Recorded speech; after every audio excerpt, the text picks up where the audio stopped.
యోహాను సువార్త 14వ అధ్యాయము 26వ వచనం చదువుకుందాం.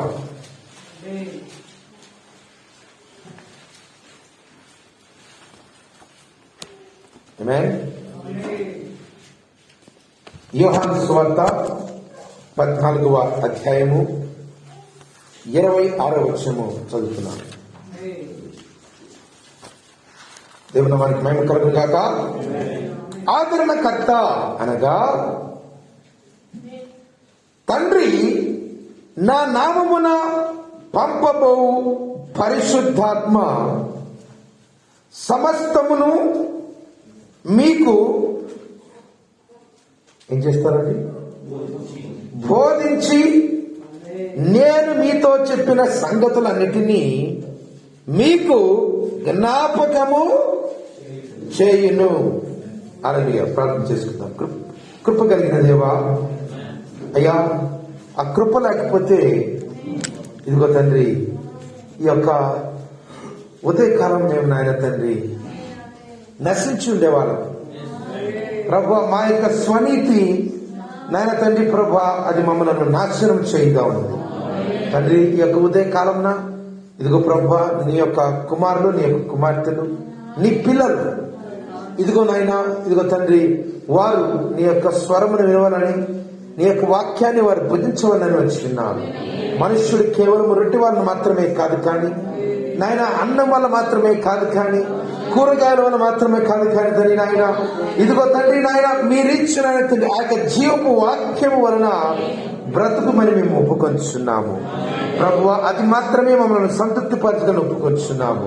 మీరే సహాయం చేయండి. మీరు ఈ యొక్క ఉదయకాలమున పరిశుద్ధాత్మను మీరు అనుమతించి నాయన తండ్రి, మీ ఆత్మను నాయన ఉంచి మాకు ఆదరణ, మాకు తెలియని సంగతులను బోధించమని సమస్తమును మీ చేతులకు అప్పగించు. మీరు మాత్రమే మహిమను పొందమని యేసుక్రీస్తు వారి అతి శ్రేష్టమైన నామములో ప్రారంభించి వేడుకొంచున్నాము. ఆమేన్. Praise the lord. కూర్చోవచ్చండి. ఆమేన్. నిన్నటి వాక్యంలో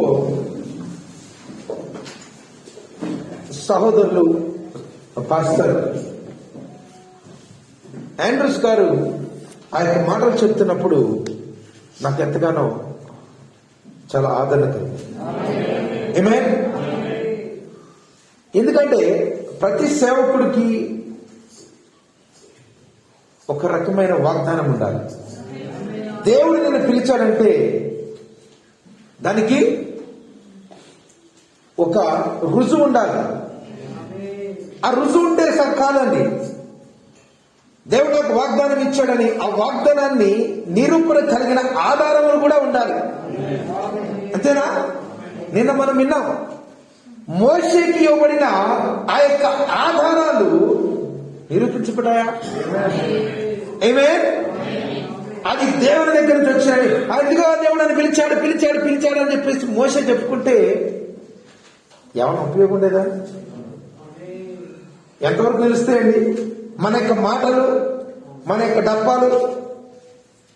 ఎంతకాలం నిలుస్తాయి? కొంతకాలమే. తర్వాత ఈయన చెప్పేది మాటలే కానీ చేతలు కాదు. దేవుడి దగ్గర లేడు. మన యొక్క ప్రవక్త గారి జీవితంలో కూడా ఆయన ఎందుకు పిలువబడ్డాడో, ఆయన ఇవ్వబడిన వాగ్దానాలు, ఆమేన్, మలకి 4:6, హల్లెలూయా. అలాగే ప్రకటన 10:7, లూకా సువార్త 17:30 ఈ వచనాలను ఆయన తన యొక్క పరిచర్యలో వాగ్దానాలను ఎవరి నుంచి పొందుకున్నారండి? ప్రభు నుండి పొందుకున్నారు. ఆమేన్. కాబట్టి ప్రతి ఒక్క సేవకుడు కూడా ఆ విధమైన వాగ్దానాలు కావాలి. అలాగే ప్రతి విశ్వాసికి కూడా. చాలా మంది అడిగారు, కొంతమంది వచ్చి మీ దగ్గర వాగ్దానాలు ఉంటాయా అని అడిగారు. మనం వాగ్దానాలు ఎందుకంటే ఇవ్వం. అలాంటిది ఏమీ కూడా మనకు నేర్పించబడలేదు.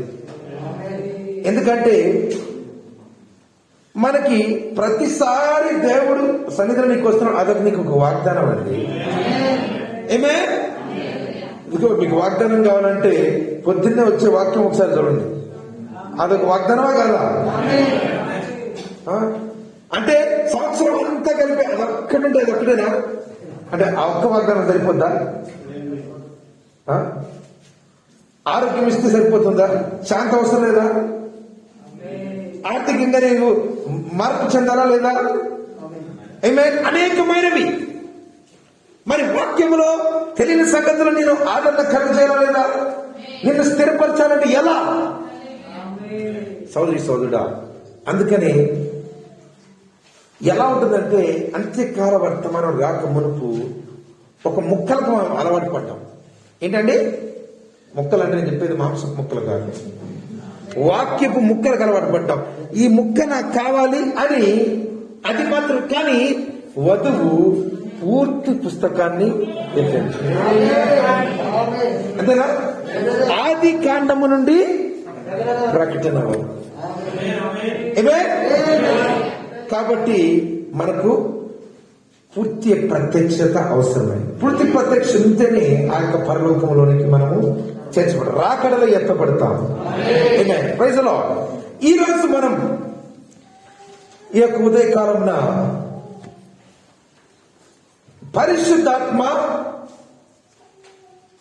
పరిశుద్ధాత్మే బోధకుడు. Holy ghost is the teacher. ఏంటండి? పరిశుద్ధాత్మ బోధకుడు. అంతకుముందు వారు నేర్చుకున్నాం, పరిశుద్ధాత్మ ఆదరణకర్త. చాలా ప్రాముఖ్యమైనది. ఆయన ఆదరణకర్తని చెప్పి నీకు ఆదరణ కలిగి చేయకపోతే ఆయన నమ్మకమైన ఆదరణకర్త కాదు కదా. నువ్వు ఆయన చెప్పిన విధంగా కనుక ఆయన నమ్ముకొని ఉంటే. కానీ సమస్య ఏంటి? ఆయన ఆదరణకర్తని తెలిసి లోకములో ఉన్న కొంతమందిని ఆదరణకర్తగాను, ఆయన్ని కొంచెం శాతంగాను పెట్టుకుంటున్నాం. అంటే 50% ఆయన ఆదరణకర్త, 50% నీ బంధువులు, నీ పక్కింటోళ్ళు, లేకపోతే దేవుడు కాకుండా ఎవరైతే ఉన్నారో వాళ్ళను ఆదరణకర్తగా ఉంటున్నావు. కాబట్టి అందుకనే నీకు సగం ఆదరణ దొరుకుతుంది. కాబట్టి దేవుని దగ్గరికి వచ్చినప్పుడు ఎప్పుడైనా కానీ నీకు పూర్తి ఆదరణ దొరుకుతుంది. ఎప్పుడు? నువ్వు పూర్తిగా ఆయనకు నిన్ను అప్పగించుకున్నప్పుడు. ఆయనకు నువ్వు అప్పగించినప్పుడు దేవుడు డాక్టర్ల ద్వారానో లేకపోతే బంధువుల ద్వారా ఆయన నడిపిస్తాడు. కానీ మనం ఏం చేస్తాం తెలుసా? ఆ డాక్టర్ బోధిస్తాడు, చూసావా ప్రశ్నిస్తారు, ఆ యొక్క డాక్టర్ నన్ను ఎంత మంచిగా చేశాడో నీకు జ్ఞాపకం తెలియదు. దేవుడు నువ్వు ప్రార్థన చేసినప్పుడు ఆ డాక్టర్ నడిపించింది దేవుడే. ఇదిగో నువ్వు ప్రార్థన చేయకుండా డాక్టర్ దగ్గరికి వెళ్ళు, దేవుని యొక్క శక్తి ఏంటో నీకు తెలుస్తుంది. ప్రార్థన చేయకుండా నువ్వు డాక్టర్ దగ్గరికి వెళ్ళు, దేవుని అడగకుండా డాక్టర్ దగ్గరికి వెళ్ళు, వాడు నీ దగ్గర ఉన్న డబ్బులు మొత్తం గుంజుకొని చేసిన తర్వాత అప్పుడు నీకు అర్థమవుతుంది. అర్థమైందా? పరిశుద్ధాత్మ మనకు బోధకుడు అయినాడు. హల్లెలూయా. యోహాను సువార్త మనం ఇప్పుడు చదివినామండి. 14వ అధ్యాయం 26వ వచనం చాలా ప్రాముఖ్యమైనది. ఈ రోజు మనం పరిశుద్ధాత్మలో ఉన్న ముఖ్యమైన గుణము, అనేకమైన గుణాలను మనం నేర్చుకుంటున్నాం. వాక్యము ద్వారా పరిశుద్ధాత్మ మనకు బోధకుడై ఉన్నాడు. హల్లెలూయా. ఆమేన్. ఈ రోజు వాక్య భాగంలో చాలా జాగ్రత్తగా వినాలి. పరిశుద్ధాత్మ మనకు ఎందుకు అవసరం? ఇది పరిశుద్ధాత్మ ఎందుకు అవసరం కాదు, బోధకుడు ఎందుకు అవసరం? టీచర్ చదివిన వాళ్ళు ఎంతమంది ఉన్నారు ఇక్కడ? చదవాలనుకునే వాళ్ళు ఎంతమంది ఉన్నారు? చదివే వాళ్ళనుకునేవారు, చదివిన వాళ్ళు ఎంతమంది ఉన్నారు? వెనకాల ఇద్దరు చేతులు చదివి టీచింగ్ ట్రైనింగ్ అయిపోయిన సిస్టర్స్ ఉన్నారు. చదవాలనుకునే వాళ్ళకి కూడా ఈ యొక్క అసలు బోధకుడు అంటే ఏంటో, ఆయన ఎలా ఉన్నదో మన వాక్య ప్రకారంగా, వర్తమాన ప్రకారంగా చూద్దాం. మొట్టమొదటిగా బోధకుడు మనకు ఎందుకు అవసరం? అంతేనా? పాఠశాల ఎందుకు అవసరం తర్వాత వస్తుంది. Why you need a teacher? Why do we need a teacher? మనకు బోధకులు ఎందుకు కావాలి? ఇది అందరికీ తెలుసు. ఏమే భౌతికమైన టీచర్ ఎందుకు కావాలి? చదువు చెప్పడానికి, అంతేనా? బుద్ధి నేర్పించడానికి, అంతేనా? లోక జ్ఞానంలో ఉన్న లోకవాన్ని వాటిని నేర్పించడానికి, అంతేనా? ఏమే అలాగే రెండవ ప్రశ్న, ఆ యొక్క బోధకుడు ఏమి నేర్పించాలి? What things the teacher must show you. అంతేనా? మొదటిది వై, అంటే ఆ యొక్క బోధకుడు ఏమి నేర్పించాలి, అది లేకపోతే ఎందుకు అవసరం. రెండవది, ఆ యొక్క బోధకుడికి ఏమి నేర్పించాలి. మూడవది, ఆ యొక్క బోధకుడు ఎప్పుడు నేర్పించాలి. ఎప్పుడు? 2 సంవత్సరాలు వెళ్ళి స్కూల్లో వేస్తారా? 10 సంవత్సరాలకి వెళ్ళి డిగ్రీ కాలేజీ తెప్పిస్తారా? చెప్పాలండి. లేకపోతే 15 సంవత్సరాలు వచ్చిన తర్వాత ఎలిమెంటరీ స్కూల్ తీసుకెళ్తారా? కాదు. వయసులో అలాగే ఆ బోధకుడు నేర్పిస్తున్నప్పుడు మనకెలా తెలుస్తుంది? Why, what, when, how. అర్థమవుతుందండి? పరిశుద్ధాత్మ గురించి ఎందుకు దేవుడు మరి ఇక్కడ అనుమతిస్తున్నాడో తెలియదు, కానీ దేవుడు ఒక సీరియస్ గా చెప్తున్నాడు. మరి నేను అనుకుంటున్నా ఇన్ని భాగాలుగా ఉన్నాయంటే ఇదివరకు మీరు ఈ ముక్క ఇలాగే కొన్ని భాగాలుగా మీరు వినవచ్చు, ఒక 3-4. కానీ వివరంగా దేవుడు మనకు ప్రత్యేకమైన ఉద్దేశం. ఇది ఎన్నో భాగం అండి? 9వ భాగం. ఈ 9 భాగాలు మీరు నేర్చుకున్న తర్వాత పరిశుద్ధాత్మ గురించి ఇంకా మీకు నేర్చుకోవాల్సిన అవసరమే లేదు. అంటే దాదాపుగా ఇంకా చాలా కొన్ని ప్రశ్నలు ఉంటాయి, ఉండవని కాదు, ఎక్కువ అంశాలు మీరు అన్ని భాగాలు కనుక వినుంటే మీకు ఎటువంటి అనుమానాలు రాకూడదు. ప్రజలో ఆర్థిక పరివర్తన గురించి ఎలాగైతే ఆర్థికమైన విషయాల్లో మీకు ఎటువంటి అనుమానాలు లేవో, అలాగే పరిశుద్ధాత్మ గురించి కూడా మనము ఇన్ని భాగాలుగా నేర్చుకుంటున్నప్పుడు నీకు ఉందో లేదో నువ్వు తెలుసుకోవాలి, లేకపోతే ఎలా పొందుకోవాలో తెలుసుకోవాలి, అంతేనా? ప్రజలో ఉన్నది పోగొట్టుకోకుండా చూసుకోవాలి. ఎవరికి ఉన్నదో ఎవరికి లేదో నువ్వు దాన్ని గ్రహించే విధంగా దేవుడు సహాయం చేస్తాడు. సరే, ఈరోజు ఈ యొక్క టీచర్ అంటే పరిశుద్ధాత్మ మన బోధకుడు ఏంటండి చెప్పాలి, ఎందుకు అవసరం అనే దానిని మీరు నేర్చుకుంటారు. అతను వచ్చి ఏమి బోధిస్తారో మీరు నేర్చుకుంటారు, ఎప్పుడు బోధిస్తారో మీరు నేర్చుకుంటారు, ఆయన బోధించినప్పుడు మనకి ఎలా తెలుస్తుందో కూడా మీరు నేర్చుకుంటారు. హల్లెలూయా, ప్రైజ్ ది లార్డ్. చూడండి, ఎప్పుడైతే మీరు ఒక కోర్సు నేర్చుకోవాలనుకున్నా, ఇది నేను చెప్పేది స్కూల్ విషయమే కాదు, ఇది డిగ్రీ కాదు, లేకపోతే కొన్ని వృత్తుల విషయంలో నేర్చుకోవాలి. ఇదిగో నేను ఫలానా టెక్నికల్ కోర్స్ నేర్చుకోవాలి, నేను ఇలా కార్పెంటర్ నేర్చుకోవాలి, నేను ఇలా లేకపోతే ఈ యొక్క మెషిన్ నేర్చుకోవాలి, లేకపోతే కీబోర్డ్ వాయించడం అవన్నీ ఏంటండి నేర్చుకోవడం అర్థం ఏంటి? నీకు కొన్ని విషయాల్లో తెలియదు అని అర్థం, అంతేనా? నాకు కీబోర్డ్ వాయించడం రాదు, ఏం చేయాలి? కీబోర్డ్ నేర్పే వాళ్ళు, అయ్యా నాకు రాదు, నీవు నేర్పించు అని అడగాలి, అంతేనా? అలాగే పరిశుద్ధాత్మకు మనం ఎప్పుడైతే వెళ్తున్నామో దాని అర్థం ఏంటి? దేవా, నాకు ఇంకా రాకడలో ఎత్తబడవలసిన విశ్వాసము లేదు, నీవు నాకు కొన్ని విషయాలు నీవు నేర్పించు అని మనం అడుగుతున్నాం. భౌతికంగా ఏ విషయాల గురించి అయితే లేకపోతే మనం అడుగుతామో అటువంటి ఆ విధమైన ఒక రకమైన ఆశ, ఒక రకమైన తపన కలిగి ఉంటాము. అలాగే క్రైస్తవులుగా ఉన్న మనము పరిశుద్ధాత్మ లేకుండా మనము ఆ యొక్క రాకడలో గాని పరలోకములో గాని మనం చేరలేము. చేరాలంటే ఏం కావాలి? పరిశుద్ధాత్మను పొందుకోవాలి. అందుకని పరిశుద్ధాత్మ మీకు ఏం బోధిస్తుంది? ఏమని? ఏ విషయాలైతే నీకు అవసరమైనవో, ఏ విషయాలైతే నీలో ఇంకా తక్కువగా ఉన్నాయో నీకు బోధించును.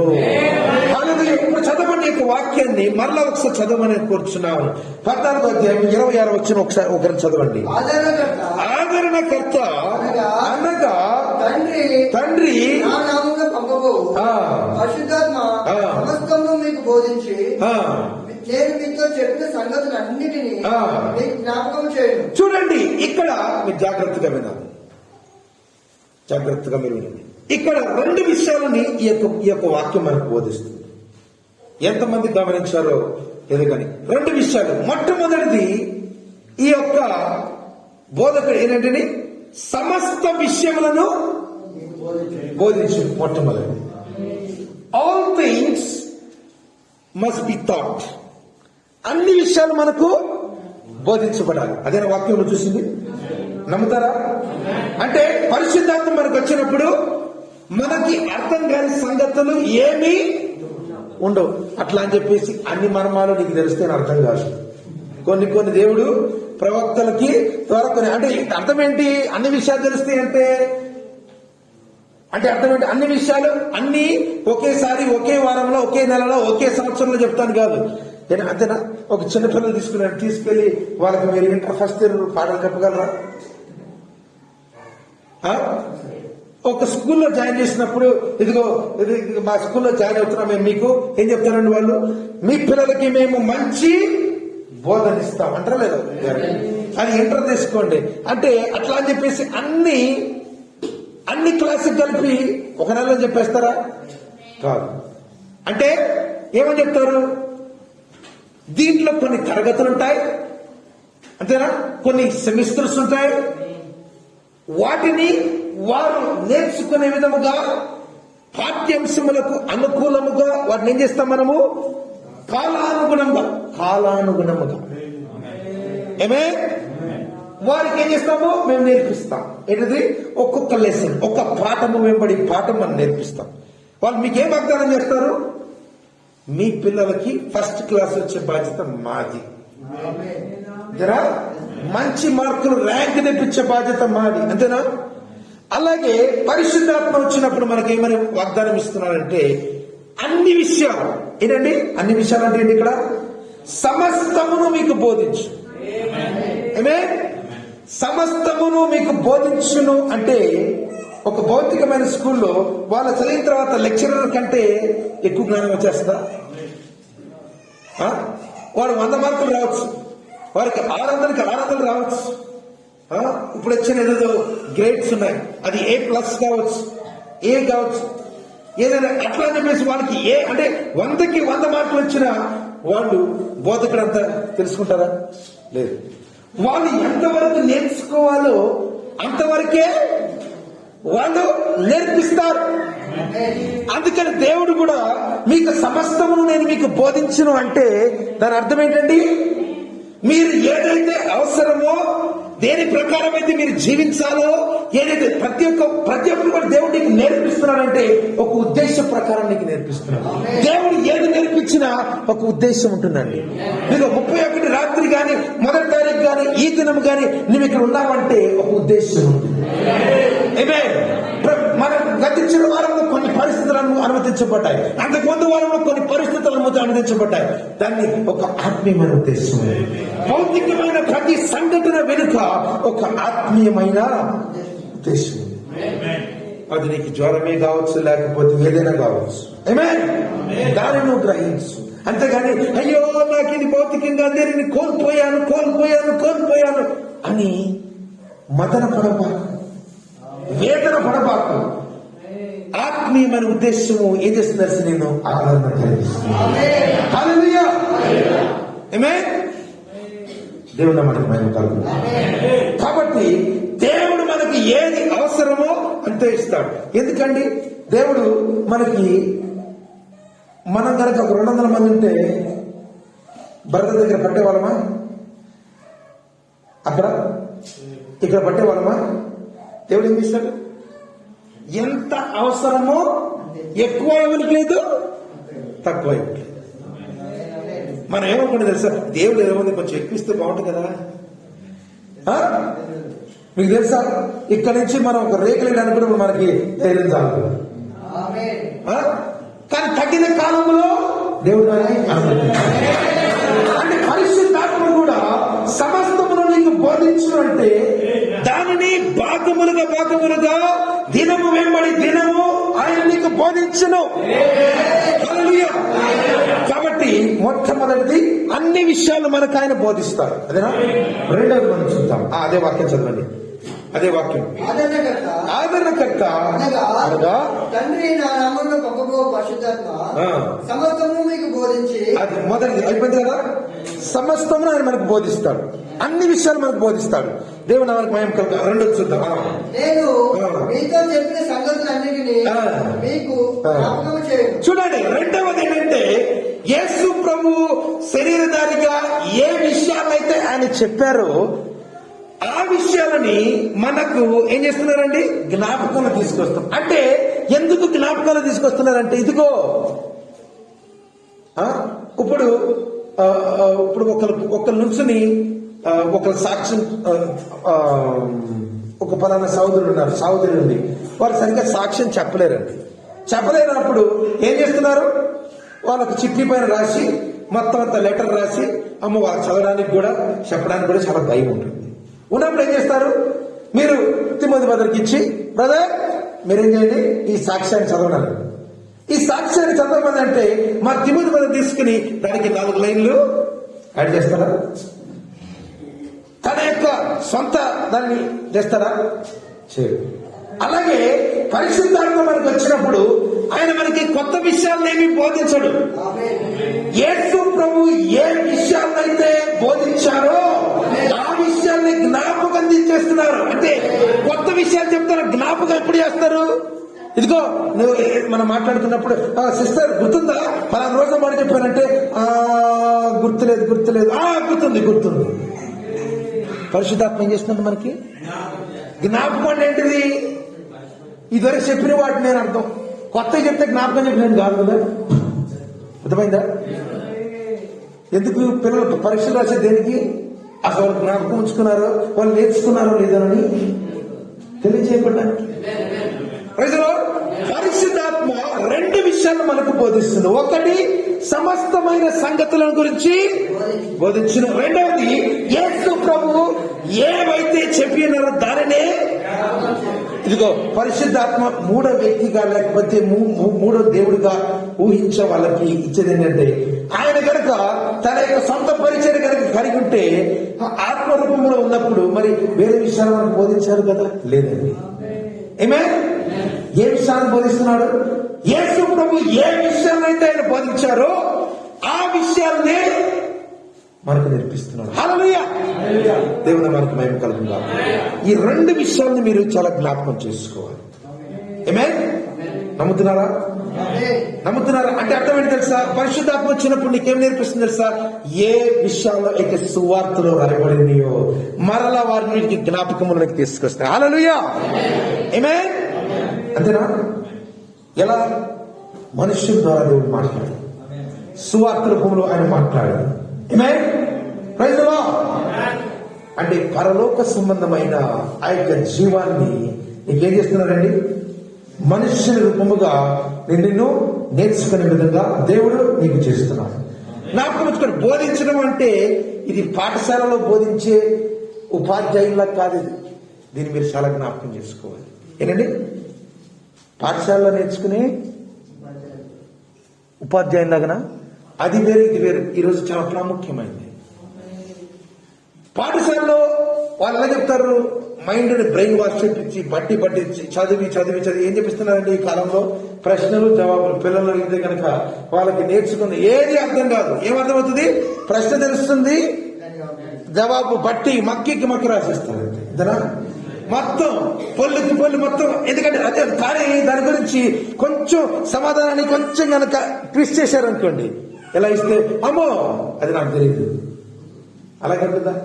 ఈ లోకంలో నేర్పించేది అలా ఉంటుంది. కానీ పరిశుద్ధాత్మ అలాంటి విషయాలు కాదు. మీరు బాగా నేర్చుకో. ఇది ఎలా అంటే ఒక రకంగా ఇది అంతరంగమైన బోధ. దాని గురించి ప్రవక్త గారు చెప్తున్నారు, మీ తర్వాత విందాం.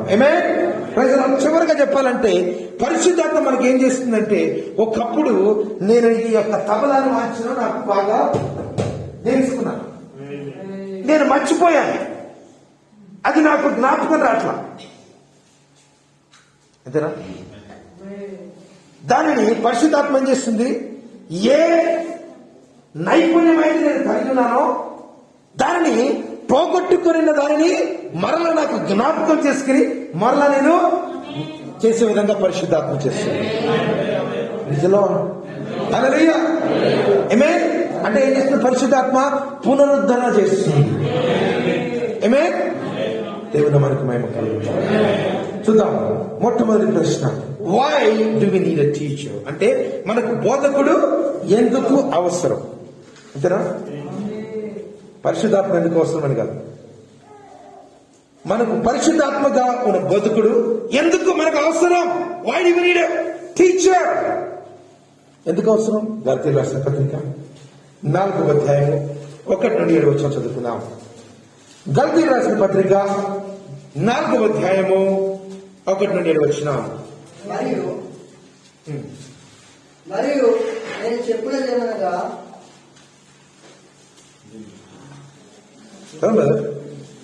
మనుష్యుల మూలముగా నేను గలాతీయులకు రాసిన పత్రిక 4:1 సారీ. మరియు నేను చెప్పినదేమనగా, వారసుడు అన్నిటికీ కర్తయ్య కాదు, బాధైనంత కాలము అతనికి దాసునికి ఏ భేదము లేదు. నేను తప్పు చదివాను. మనుష్యుల మూలముగానైనను ఏ మనుష్యులమైనను కాక, ఎట్లున్నది? 4:1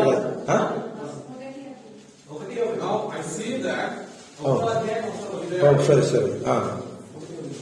మనుషుల మూలముగానైనను ఏ మనుషుని వలనైనను యేసుక్రీస్తు వలనను ఆయనను మృతులలో నుండి లేపిన తండ్రి అయిన దేవుని వలనను అపోస్తలుడుగా నియమింపబడిన పౌలును నేను, నాతో కూడా ఉన్న సహోదరులందరూ గలతీయలో ఉన్న సంఘములకు శుభమని చెప్పి వ్రాయలేదు.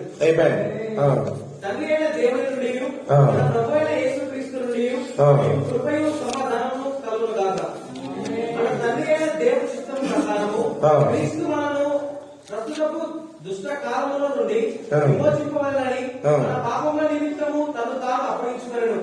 దేవునికి యుగయుగములకు మహిమ కలుగును గాక. క్రీస్తు కృపను బట్టి మిమ్మల్ని పిలిచిన వారిని విడిచి భిన్నమైన స్వార్థ తట్టుకు మీరింత త్వరగా తిరిగిపోవడం చూడగా నాకు ఆశ్చర్యం అవుతున్నది. అది మరి యొక్క స్వార్థ కాదు గాని క్రీస్తు స్వార్థను జరుపుకోరి మిమ్మల్ని కలవపరచు వారు కొందరు. చూడండి, ఇక్కడ మనకు బోధకుడు ఎందుకు అవసరం అంటే, ఇక్కడ మొదటిగా 1వ అధ్యాయం తర్వాత 4వ అధ్యాయంలోకి వెళ్దాం. ఇక్కడ ప్రాముఖ్యంగా మనకి ఇక్కడ నేర్పిస్తున్నారు. ప్రస్తుతం మనం దుష్ట కాలంలో ఉన్నామని ఇక్కడ ఉందా? దుష్ట కాలంలో నుండి ఉన్నాం, అంతేనా? ప్రస్తుతం దుష్ట కాలంలో ఉన్నాం కాబట్టి మనకేం అవసరం? మనకు బోధకుడు అవసరం. ఆమేన్. హల్లెలూయా. అలాగే మనం భిన్నమైన సువార్తకు తిరుగువారంగా ఉన్నాం, అంతేనా? ఎందుకు నీకు అంత్యకాల వర్తమానం అవసరం అండి? మన చీకటి యుగంలో ఉన్నాం కదా, ఈ లవదికీయ కాలంలో ఉన్నాం కదా. కాబట్టి ఈ యొక్క లవదికీయ కాలంలో ఉన్న చీకటిలో నుండి దేవుడు నిన్ను విముక్తి చేయడానికి నీకు ఎవరు అవసరం అండి? బోధకుడు అవసరం. హల్లెలూయా. ఆమేన్. నిన్ను సర్వసత్యంలోనికి నడిపించాలంటే ఫస్ట్ ముందుగా ఏం చేయాలి? నిన్ను ఆ యొక్క చీకటిలో నుండి బయటకు తీయాలి. హల్లెలూయా. మనకు భిన్నమైన సువార్తకు మనము సులువుగా తిరిగిపోతున్నాం. ఈ 2 విషయాలు మీరు జ్ఞాపకం చేసుకోవాలి. ప్రజలు ఇప్పుడు 4వ అధ్యాయంలోకి వద్దాం. అక్కడున్న ఉదాహరణ ఇంకా మీకు బాగా అర్థమవుతుంది. మరియు నేను చెప్పింది ఏమనగా, వారసుడు అన్నిటికీ కర్తయ్యను బాధైనంత కాలము అతనికి దాసునికి ఏ భేదమును లేదు. తండ్రి చేత నిర్ణయింపబడిన దినం వచ్చే వరకు అతడు సంరక్షకుల యొక్క నిర్వాహకుల యొక్క అధీనంలో ఉండును. అటువలే మనమును బాలురమై ఉన్నప్పుడు లోక సంబంధమైన మూల పాఠములకు లోబడి దాసులమై ఉంటుంది. అయితే కాలము పరిపూర్ణమైనప్పుడు, చూసారా ఏంటండి? కాలము పరిపూర్ణమైనప్పుడు ఆమేన్. దేవుడు తన కుమారుని పంపాడు. ఆయన స్త్రీ యందు పుట్టి మనము దత్తపుత్రులు కావాలని ధర్మశాస్త్రంలో లోబడి ఉన్న వారిని విమోచించుటకై ధర్మశాస్త్రంలో లోబడిన వాడాయన. మరియు మీరు కుమారులైనందున నాయనా తండ్రి మొరపెట్టు కుమారుని ఆత్మను దేవుడు మన హృదయంలోనికి పంపాను. కాబట్టి నీవు ఇంకా దాసుడు కావు, కుమారుడే. ప్రాముఖ్యమైన అంశాన్ని మీకు నేర్పిస్తున్నాను, జాగ్రత్తగా ఉండండి. మొదటి అధ్యాయంలో చూసినప్పుడు అసలు బోధకుడు రంగం మీదకి ఎందుకు రావాల్సి వచ్చిందంటే, మనందరం పిల్లలుగా ఉన్నాం, దుష్ట కాలంలో ఉన్నాం, భిన్నమైన సువార్తలకు తట్టు తిరిగినామని గలతీయులకి అపోస్తలుడైన పౌలు గారు మాటలు చెప్తున్నారు. చెప్తూ ఇదిగో ఈ యొక్క ఉదాహరణ ఆయన తీసుకుంటాం. పాత నిబంధనలో ఒక బాలుడు ఎలాగైతే అన్ని విషయాలు ఎప్పటివరకు నేర్పిస్తారండి? ఆ యొక్క మెచ్యూరిటీ వచ్చేంత వరకు. ఆ యొక్క నేర్పరిలో అన్ని విషయాలు పూర్తిగా నేర్పించబడేంత వరకు ఎక్కడుంటారు? సంరక్షకుల గృహములో అతడు ఉంచబడతాడు. అంతేనా? సంరక్షకుల యొక్కయు గృహ నిర్వాహకుల యొక్కయు ఆధీనంలో ఉండదు. ఈ యొక్క వాక్యం గురించి మీకు ముందే తెలుసు. మనం కూడా దేవుడు ఏం చేస్తున్నాడంటే మనలను అలాగూ నేర్పిస్తున్నాడు. అన్ని ఒకేసారి నేర్పిస్తాడా? చాలా మంది అంటారు నాకు ఈ మర్మం తెలుసుకోవాలి, ఆ మర్మం తెలుసుకోవాలంటారు. ఇక్కడ 4వ వచనం మీరు చాలా జాగ్రత్తగా ఉంటారు. చాలా మంది చెప్తారంటే బ్రదర్ నాకు ఇది కావాలి, బ్రదర్ కావాలంటే ఇది పాస్టర్ చెప్తేను మేము చెప్తాం చెప్పడానికి నాకు, కానీ నీకు అర్థం కావాలంటే దేవుడు నీకు ప్రత్యక్షత ఇవ్వాలి. అందుకని ఇక్కడ ఒక మాట ఉంది, అయితే కాలము పరిపూర్ణమైనప్పుడు దేవుడు తన కుమారుని పంపెను. ఆయన స్త్రీయందు పుట్టి మనము దత్తపుత్రులం కావాలని ధర్మశాస్త్రంలో లోబడిన వారిని. ఆ కాలం ఎలా ఉందంటే ఈ యొక్క విమోచన గురించి, రక్షణ విమోచన ప్రణాళికల గురించి చాలా మంది శాస్త్రులు పరిచయం రకరకాలుగా వారు ఆలోచించారండి. రకరకాల భావనలు కలిగినారు. వారికి పూర్తిగా అర్థం కావాలంటే కాలము పరిపూర్ణమైనంత వరకు ఆగాల్సి వచ్చింది. యేసు ప్రభు వారు రంగం మీదకి వచ్చేంత వరకు ఆగాల్సి వచ్చింది. ఇదిగో ఇలా వస్తాడు, అలా వస్తాడు, రాజభవనంలో వస్తాడు, ఇలా వస్తాడు, అలా వస్తాడు, అనేకమైన ఊహాగణాలతో వారు దానిని ఊహించేసుకున్నారు. దాన్ని బట్టే ఇక్కడ సమస్య వచ్చింది. అర్థమైందా? దాన్ని బట్టి అందుకనే దేవుడు ఏదైనా అది విమోచన రక్షణ ప్రణాళిక కావచ్చు, అలాగే ఈ కాలంకు సంబంధించిన ప్రతి విధమైన మర్మాన్ని నీకు బయలుపరచాలంటే ప్రతి పరిస్థితిని, అంటే ఇప్పుడు చూడండి అమెరికా దేశంలో నీకు ఏం జరుగుతుందో దేవుడు తెలియాలంటే నీకు సరైన సమయంలో దేవుడు చూపిస్తాడు. అది ఏంటి, ఈ ప్రెసిడెంట్ ఎందుకు వచ్చాడు, ట్రంప్ ఎందుకు వచ్చాడు, జో బైడెన్ ఎందుకు వచ్చాడు, హిల్లరీ క్లింటన్ ఎందుకు రాలేదంటే దేవుడు తెలుసు. ప్రతి ఒక్క రాజకీయ నాయకుడు, ప్రతి ఒక్క నాయకుడు కూడా దేవుని యొక్క ప్రణాళికలో జరిగించడానికి వారు భాగమైనారు. అంటే అర్థమైంది తెలుసా? వాళ్ళు దేవుడు నమ్మినా నమ్మకపోయినా దేవుడు వాళ్ళు వాడుకుంటారు. అంతేనా? ప్రజలు ఇక మనకు మంచి రోజులు రావు, ఏది లోక సంబంధంగా బంగారు రోజులు రావు. చాలా మంది చెప్తారు సువర్ణం అయిపోతుంది, ఇది నీకు మంచి రోజులు రాబోతున్నాయంటే వాక్యం చెప్పలేదు. అలా కాదండి, మరింత చీకటి రోజులు రాబోతున్నాయి. అందుకని దేవుడిని ఇక్కడి నుంచి విమోచించడానికి దేవుడు మరొక ప్రదేశమునకు ఆయన మనల్ని సిద్ధపరుచున్నాడు. హల్లెలూయా.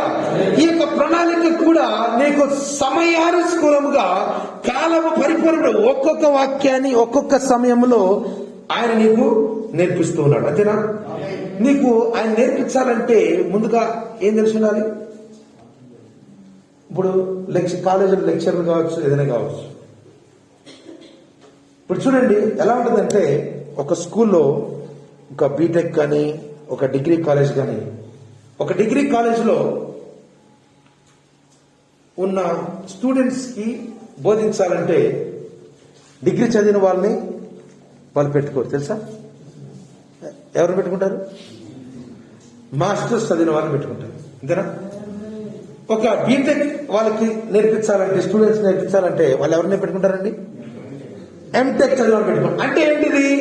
నీకు బోధించేవారు మొదట ఏమై ఉండాలి? వాళ్ళకి అది తెలిసి ఉండాలి. హల్లెలూయా. ఆమేన్. ముందుగా ఆ యొక్క బోధకునికి తెలిసి, కానీ మన బోధకునికి ముందుగా తెలుసా లేదా? Praise the lord. హల్లెలూయా. అంతేనా? అందుకనే పరిశుద్ధాత్మ ఏం చేస్తుందంట? ఇక్కడ రాయబడింది, అబ్బా తండ్రి అని మొరపెట్టచ్చు కుమారుని ఆత్మను దేవుడు మన హృదయంలోనికి పంపాడు. చూసారా? నువ్వు అబ్బా తండ్రి నువ్వు అనాలంటే మొదటగా నీకు ఏం కావాలి, ఏముండాలి నీ లోపల? నీలో ఆత్మ లేకుండా అబ్బా తండ్రి అబ్బా తండ్రి అబ్బా తండ్రి నువ్వు అంటే దేవుడు వింటాడా? రెండు ఏమే అంటే ఏం కావాలి? మొదటిగా నీవు ఆ ఆత్మను పొందుకోవాలి. ఏమే దేవుని పిల్లలకు అంటే ఏంటిది? నీవు దేవుని కుమారుడు అయినావని, నీవు దేవుని కుమార్తె అయినావని అనే గ్రహింపు ఉంటే అప్పుడు నువ్వు నాయన అబ్బా తండ్రి అనొచ్చు. చాలా మంది పాటలు పాడతారండి. మీకు ఒక ఉదాహరణ నేను ఇవ్వాలనుకుంటున్నాను. అన్యులు అంటే వాళ్ళ రక్షణ లేని వారు చాలా మంది మీరు సువార్త గీతాలు పాడతారు. వాళ్ళు ఎలా పాడతారంటే ఆనందమే ఆనందం అని ఒక పాట ఒకరు పాడుతుంటే ఎలా అనిపిస్తుంది? వాళ్ళకి నిజంగా ఆనందం తెలియదు. ఏదో రాసిచ్చిన వాటిని పాడతారు. కానీ ఒక క్రైస్తవుడు ఏం పాడతాడండి? హృదయంలో వచ్చి పాడతారు. ఏమే అదేనా? పిల్లలు చాలా గీతాలు పాడతారు, మంచిది, వాళ్ళు పాడాలి. కానీ వాళ్ళకి అంత అర్థం తెలుస్తుందా? తెలియదు. ఏమే అంటే ఏంటిది? శిక్షణలోకి వాళ్ళు మనం తీసుకెళ్తున్నాం. ఏమే అందుకని అబ్బా తండ్రి అని ఎప్పుడు చెప్పగలవు? ఎవరిని పడితే నువ్వు నా తండ్రి అంటావా? అనగలవా? కాదు. భౌతికంగా నీకు ఒకడే తండ్రి ఉంటారు, ఆత్మీయంగా నీకు ఒకడే తండ్రి ఉంటారు. హల్లెలూయా. నువ్వు తండ్రికి కావాలంటే ముందుగా ఏంటి? ఆయన ఇక్కడ పుట్టి ఉంటేనే తండ్రి అని నువ్వు అనగలవు. అంతేనా? లేకపోతే ఎవరి మనిషిగా ఆయన తండ్రి అని చెప్పేసాను అట్లా అంటావా? దాంట్లో ఏదో ప్రాబ్లం ఉంది. అందుకనే ముందుగా ఆయన నీకు తండ్రి అయినాడు. ఆయన ఆత్మను నీవు ఏం చేయాలి? మన హృదయంలోనికి అంగీకరించాలి. అదే ఒక ఆరోగ్యం. మరియు మీరు కుమారులై ఉన్నందున, జాగ్రత్తగా చదవండి, మీరు కుమారులై అందరూ కలుస్తున్నారు. మరియు మీరు కుమారులై ఉన్నందున, కుమారులు అంటే ఇక్కడ మీరు కుమార్తెలు కూడా అనుకోండి. ఏమే నాయన తండ్రి అని మొరపెట్టు తన కుమారుని ఆత్మను దేవుడు మన హృదయంలోనికి పంపెను. అప్పుడు మనం ఏం చేస్తామండి? కాబట్టి నీవు ఇక దాసుడు కావు, కుమారుడవే. అంటే తెలుసా? చాలా ప్రాముఖ్యమైనది. నీవు పరిశుద్ధాత్మను కలిగి ఉంటే ఇంకా ఏ మాత్రము దాసుడవు కావు. నీవు కుమారుడు అయినావు, కుమార్తె అయినావు. పరిశుద్ధాత్మ బోధకుడు చేస్తుంది తెలుసా? దేవుడు మనలను కుమారుడు కుమార్తెలుగా చేసినాడు, దాసులుగా లేదు. ఈ 4వ అధ్యాయంలో మనం చూస్తున్నాం. దాసులుగా ఉందా? దాసులుగా ఉన్నావు ఒకప్పుడైతే. ఎప్పుడైతే పరిశుద్ధాత్మను కలిగి ఉన్నావో నేనేం చేస్తుంది? మనుషులు చెప్తే ఏం చేస్తారు తెలుసు వాళ్ళు? నేను ఇంకా ఇదిగో నువ్వు ఇంకా దాసులుగానే ఉన్నావు, నువ్వు దాసులుగానే ఉన్నావు, నువ్వు ఇంకా నువ్వు దాసుడవు కావు. నీవు దేవుని కుమారుడు, దేవుని కుమార్తె అయినావు. ఎవరు చేస్తారండి? దేవుని ఆత్మ. అది నీకు నువ్వు అలా కావాలంటే ఏం కలిగి ఉండాలి? ఆ ఆత్మ నీలో పంపించబడి నువ్వు దాన్ని అంగీకరించాలి. ఏమే అదే నా వాక్యం చెప్పబడుతుంది. ఇది నమ్ముతారా? హల్లెలూయా. దుష్ట కాలములో ఉన్న మనము, భిన్నమైన స్వార్థులకు తిరుగుతున్న మనము, దేవుడు బాలుర స్థానములో నుండి మనల్ని దాసులుగా ఉన్నంత దాసులుగా ఉన్నావా? ఎవరికి దాసులుగా ఉన్నామండి? ఇదివరకు పాపపు దాసుల్లో ఉన్నాం. ఎటువంటి యొక్క భిన్నమైన స్వార్థం అంటే వాక్యపు వ్యతిరేకమైన పాపపు అంత్యకాలపు అంటే వ్యతిరేకం యొక్క స్వార్థకు వ్యతిరేకంగా ఉన్న మనము దేవుడు మన సత్యంలోకి నడిపించాడు. ఆమేన్. హల్లెలూయా. కాబట్టి నీవు దాసుడు కావు, నీవు కుమారుడు. ఎవరు చేస్తున్నారండి? కేవలం పరిశుద్ధాత్మ మాత్రమే. హల్లెలూయా. ఆమేన్. ఇప్పుడు మీకు అర్థమైందా అసలు బోధకుడు అవసరం మనకి? ఎందుకు అవసరమండి? మన దాస్యత్వములో నుండి నిన్ను కుమారుడిగా, కుమార్తెగా, దేవుని కుమారుడిగా, కుమార్తెగా చేయటకు అవసరం. అర్థమైందా?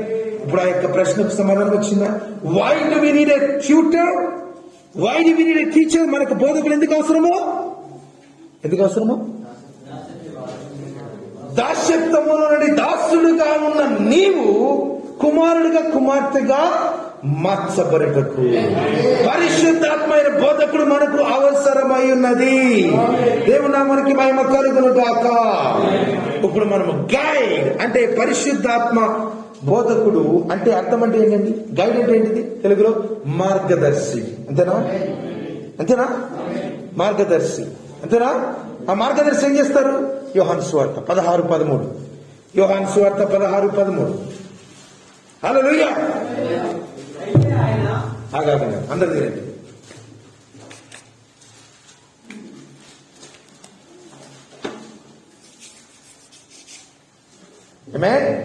ఇసరా చదవండి. అయితే అయితే ఆయన ఆయన ఆయన అంటే ఎవరు? ఆయన అంటే ఎవరో వాక్యమే చెప్తుంది అక్కడ. అనగా సత్య స్వరూపి అయిన సత్యస్వరూపమైన ఆత్మ అంటే ఏంటండి? పరిశుద్ధాత్మ. అదే ఏ ఆత్మ? అబద్ధ ఆత్మ కాదండి. ఓయ్, పరిశుద్ధాత్మ అబద్ధపు ఆత్మ కాదు. ఏంటండి? సత్య స్వరూపి అయిన ఆత్మ వచ్చినప్పుడు మిమ్మును సర్వ సత్యములోనికి, సగం సత్యంలోనికి కాదు, 90% సత్యంలోనికి కాదు, 99% సత్యంలోనికి కాదు, సర్వ సత్యము 100% సత్యంలోనికి నడిపించును. హల్లెలూయా. ఆమేన్. ఆయన తనంతట తామే ఏమీ బోధింపక వేటిని వినునో వాటిని బోధించి సంభవింపబోవు సంగతులను మీకు తెలియచేయును. హల్లెలూయా. ఆమేన్. అంతేనా? ఏం చేస్తుందండి? సర్వసత్యములోనికి నడిపిస్తుంది పరిశుద్ధాత్మ. ఆయన ఏమన్నా కొత్త విషయాన్ని బోధిస్తారా? నిన్న ఇక్కడికి రావడానికి వాళ్ళు GPS అడ్రస్ అడిగారు. ఇది దర్శనానికి వచ్చేవాళ్ళు. మీ చర్చ ఎక్కడో చెప్తున్నాను. నేను సోదరు తిమోతి బ్రదర్ యొక్క అడ్రస్ నంబర్ ఇచ్చాను. సోదరు తిమోతి బ్రదరు అందరికీ ఇదిగో ఇలా రావాలి, ఇలా రావాలని చెప్తున్నాడు. ఆయన ఏం చేశాడు? ఈ మార్గాన్ని కనిపెట్టాడా? ఏం చేశాడు? ఉన్నదానికి సోదరుడు అటెళ్ళు అన్నారు. అంతేనా? నడిపించారు. అలాగే మార్గదర్శి అంటే వాళ్ళేమి కొత్త విషయాలు చెప్పరు. అంతేనా? మీరు ఈ యొక్క దీంట్లో GPS పెట్టుకున్నారనుకోండి, GPS ఆ యొక్క ప్రదేశాన్ని ఏది కనిపెట్టదు. ఉన్నదానికి ఎలా వెళ్ళాలో మీకు గైడ్ చేస్తుంది, మార్గదర్శి అయి ఉంచుంది. అంతేనా? ఆమేన్. అంతేనా? Praise Lord. కాబట్టి పరిశుద్ధాత్మ మనకి కొత్త సంగతులు ఏమి బోధించదు. యేసు ప్రభు వారు ఏ విషయాలనైతే బోధించారో వాటినే, అదే ఉంది కదా, ఆయన తనందరూ తాను ఏమీ బోధింపక వేటిని వినునో వాటిని బోధించి సంభవింపబోవు సంగతులను మీకు తెలియజేయును. హల్లెలూయా. ఆమేన్. దేవుడు ఏం చేస్తుంది ఇక్కడ? మనకు ఒక మార్గదర్శిగా ఉన్నాడు. ఆమేన్. ఇప్పుడు వెదర్ ఛానల్స్ చూడండి, వాతావరణపు శాఖ ఉన్నది. అలా ఏం చేస్తున్నారు? ఏ గాలి నువ్వు ఇటు రావద్దని చెప్పేసి అలా మనం మరుస్తున్నారా? మనకేం చెప్తారు? ఇదిగో ఆ వర్షం ఇక్కడ రాబోతుంది కాబట్టి మీరు జాగ్రత్తగా ఉండండి. అంతే. ఆ వచ్చే వర్షం వస్తుంది. నువ్వు ఎన్ని వేసినా దేవుడు మార్చి తప్పితే ఎన్ని రాకెట్లు చేసినా గానీ, ఎన్ని చేసినా గానీ అది కొన్నిసార్లు సక్సెస్ అవుతుంది. ఏదో పని చేస్తే 1 కిలోమీటర్ 2 కిలోమీటర్ పనిచేస్తుంది. అర్థమైందా? వాళ్ళు ఏమి మార్చలేదు. వాతావరణ గమనాన్ని మార్చలేదు, సూర్యుని మార్చలేదు, గాలిని మార్చలేదు, ఏమైనా వర్షాన్ని మార్చలేదు, కరువును మార్చలేదు, దేవుని మార్చలేరు. వాళ్ళు ఏం చేస్తున్నారు? ఇదిగో ఈ రోజు నీకు 42 డిగ్రీలు ఉండబోతుంది అని ఏం చేస్తున్నారు? వాళ్ళు నీకు గైడ్ చేస్తున్నారు. దాన్ని బట్టి ఏంటిది? నీవు జాగ్రత్తగా ఉంటావు, ఎండ దెబ్బ తగ్గకుండా నీళ్లు తీసుకు. అంతేనా? అలాగే పరిశుద్ధాత్మ మనకి ఏం చెప్తున్నా అంటే కొత్త విషయాలు. ఎందుకంటే ఇప్పుడు కొత్త చెప్పడం వల్ల ఉన్న సమస్య ఏంటి? పాత వాటి పైన గందరగోళం ఉంటుందా లేదా? అరే కొత్త చెప్తున్నామంటే దాని అర్థం ఏంటిది? అర్థం ఏంటండి? అంటే పాత ఆయన తప్పలే కదా. అంతేనా? పరిశుద్ధాత్మ చేయదు. ఎందుకంటే ఆ యేసు ప్రభువే ఆత్మస్వరూపి, తానే మనకు ఆత్మరూపములు ప్రత్యక్షపరచుకుంటున్నాడు. Praise the lord. అందుకని క్రితమునే వారికి ఇది చాలా ముఖ్యమైన మాట అయినది. ఆమేన్. Praise the lord. ఏం బోధిస్తాడండి? సరే, ఇప్పుడు దాకా వాతావరణం గురించి నేర్చుకున్నాం, లేకపోతే దీని గురించి దాని గురించి. పరిశుద్ధాత్మ మనకు ఏం బోధిస్తాడు? దేవుని కుమారుడిగా, దేవుని కుమార్తెగా మన నీవు వెళ్ళవలసిన ఒక మార్గం ఉంది. అంతేనా? ఉందా? ఒక మార్గం ఉందా? దాన్ని నమ్ముతున్నారా? ఆమేన్. Praise the lord. మనం అనేకమైన మార్గాల్లో ఉండేవాళ్ళం. ఒకళ్ళు పలానా మార్గాల్లో ఉన్నారు, పలానా కుటుంబాలు, పలానా ఆలోచన, అనేకమైన వైవిధ్యమైన భిన్నమైన సంస్కృతుల నుండి, భిన్నమైన ఆచారం నుండి, భిన్నమైన మార్గంలో వెళ్ళేవాళ్ళం. అంతేనా? కానీ దేవుడు మనందరినీ ఒక మార్గంలో ఉంచడానికి ప్రయత్నిస్తున్నాడు. ఎవరు ఆ మార్గంలో ఉంచడానికి ప్రయత్నించేది? పరిశుద్ధాత్మయే మనకు ఏం చేస్తున్నాడంటే సర్వ సత్యం అనే మార్గంలోనికి ఆయన నడిపించుచున్నాడు. హల్లెలూయా. ఆమేన్. అందుకని చెప్పినప్పుడు మా ఊర్లో పద్ధతులు ఇలా ఉంటాయి, మాది ఇలా ఉంటుంది, అలా ఉంటుంది అని చెప్పినప్పుడు అది దేవుని సర్వసత్యమైన మార్గమా కాదా? కదా? వాక్య సంబంధమైనది వ్యతిరేకమైనది అయితే దాన్ని మనము చేయరాదు. ఆమేన్. ఏదైనా చెప్పచ్చు, అంతే కదా? వాళ్ళు మీ ఊర్లో వాళ్ళు, లేకపోతే నువ్వు ఉండే పరిసర ప్రాంతం వాళ్ళు ఏదైనా చెప్తారు. ఎందుకంటే వాళ్ళకి అదే నేర్పించబడింది. నీకు నాకు ఏది నేర్పించబడింది? సర్వసత్యములకు దేవుడు నడిపించాడు. ఆమేన్. కాబట్టి క్రైస్తవులు అందరికీ దానం కూడా ఒకే విధంగా ఉంటుంది. ఎందుకు కొన్ని మంది భిన్నమైన మార్గాలు ఉన్నారంటే సర్వసత్యంలోనికి వారు ఇంకా తీసుకురావలేదు కాబట్టి. అంతేనా? ఒక మామిడి చెట్టు తీసుకున్నా ఉంటుంది, అర్థమైందా? ఎన్ని పళ్ళు ఉంటాయి? ఎన్ని పళ్ళు కాస్తాయి? 200, 400. మరి 400 పళ్ళు ఉన్నప్పుడు 400 దాదాపుగా అలాగే ఉంటుందా? ఒక చెట్టు నుంచి వచ్చినప్పుడు ఒకే విధంగా ఉంటుంది. ఇంకొకటి యాపిల్ పండు ఉంటుందా? ఇంకొకటి ద్రాక్ష ఉంటుందా? ఉండదు. అలాగే మీరు ఈరోజు చాలా ప్రాముఖ్యమైన మాటను చూడబోతారు. పరిశుద్ధాత్మ నింపబడిన సహోదరులు ఉన్నదా లేదా నీకే తెలుసుకోవాలి. ఆమేన్. భిన్నమైన మార్గంలో ఉన్న మనము, ఈ బోధకుడు వచ్చి ఏం చేస్తున్నారు? మనను సర్వసత్యమైన మార్గంలోనికి మనందరం చేసిన దేవుని యొక్క ప్రణాళిక ప్రకారం ఉంచుతున్నారు. అంటే ఏంటి తెలుసా? బ్రదర్, నేను అలా నేర్పించబడ్డాను, మా పరిస్థితులు ఎలా ఉన్నాయంటే, సరే ఈ రోజు కాకపోయినా రేపైనా రాకుండా ఎత్తపడే ముందు తప్పనిసరిగా ఆ సర్వసత్యమైన మార్గంలోకి నువ్వు రావాల్సి. నువ్వు చెప్పచ్చు, నాకు సమయం కావాలి, పర్లేదు. కానీ సమయం కావాలని చెప్పేసి ఎంతకాలం? తప్పనిసరిగా ఆ మార్గంలో నీవు ఆలస్యమైనా సరే దేవుడు నిన్ను కొన్ని కఠినమైన పరిస్థితుల ద్వారా ఏం చేస్తాడు తెలుసా? బోధించేటప్పుడు ఏం చేస్తాడు? బుజ్జగించి, వినమ్మా, విను, ఇదిగో చదువు చదువు చదువు అని చెప్తే దేవుడు ఏం చేస్తుంది తెలుసా? ఇట్లాగంటే కాదా, సరే నేను పరిస్థితులను అనుమతిస్తాను, ఆ విధంగా నువ్వు రాను నేర్చుకుంటా. కానీ దేవుడికి ఎలా ఇష్టమో తెలుసా? పరిస్థితుల ద్వారా చేయడము అస్సలు ఇష్టం లేదంట. ప్రవక్తగా చెప్తారు ఏంటంటే, కఠినమైన పరిస్థితుల ద్వారా నేర్చుకోవడం అనేది ఆయన చిత్తం కాదంట. ఆయన వాక్య ప్రకారంగా చెప్పినప్పుడు, నా కుమారుడా చెవి యొక్కి ఆలోచించమన్నప్పుడు, ప్రభువా నేను రోజు తర్వాత నేను చూస్తానంటే దేవుడు చేస్తాడు. సరే నేను రోజు తర్వాత పర్లేదు, కానీ ఈ రోజు ఎలా ఉంది? విను విను విను అనే విధంగా ఉంటుంది. ఆయన బోధించే విధానం గురించి చెప్తాను. మళ్ళీ 1 నెల అయిపోయిన తర్వాత, నా కుమారుడా విను, ప్రభువా నాకు ఇప్పుడు సమయం లేదు ప్రభువా. మరలా ఇంకొక నెల అడుగుతాను, ఇంకొకసారి అడుగుతాను. దేవుడు ఏం చేస్తారు తెలుసా? ఎన్ని మార్గాలు ఇచ్చిన తర్వాత దేవుడు నీ పట్ల ఆయన ప్రేమ కలిగినాడు కాబట్టి, మీ కుమారుడు మీ కుమార్తె గారికి ఎన్నిసార్లు చెప్పినా వినకుండా పోవడం వల్ల దేవుడు ఏం చేస్తారు తెలుసా?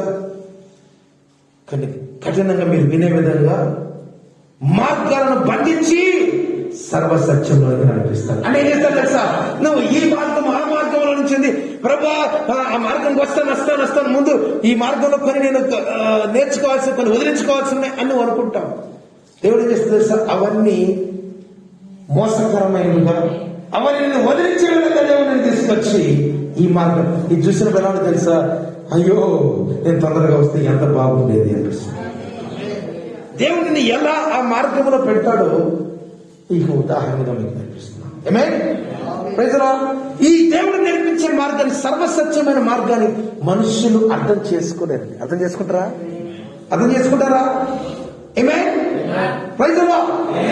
ప్రాముఖ్యమైన మాట.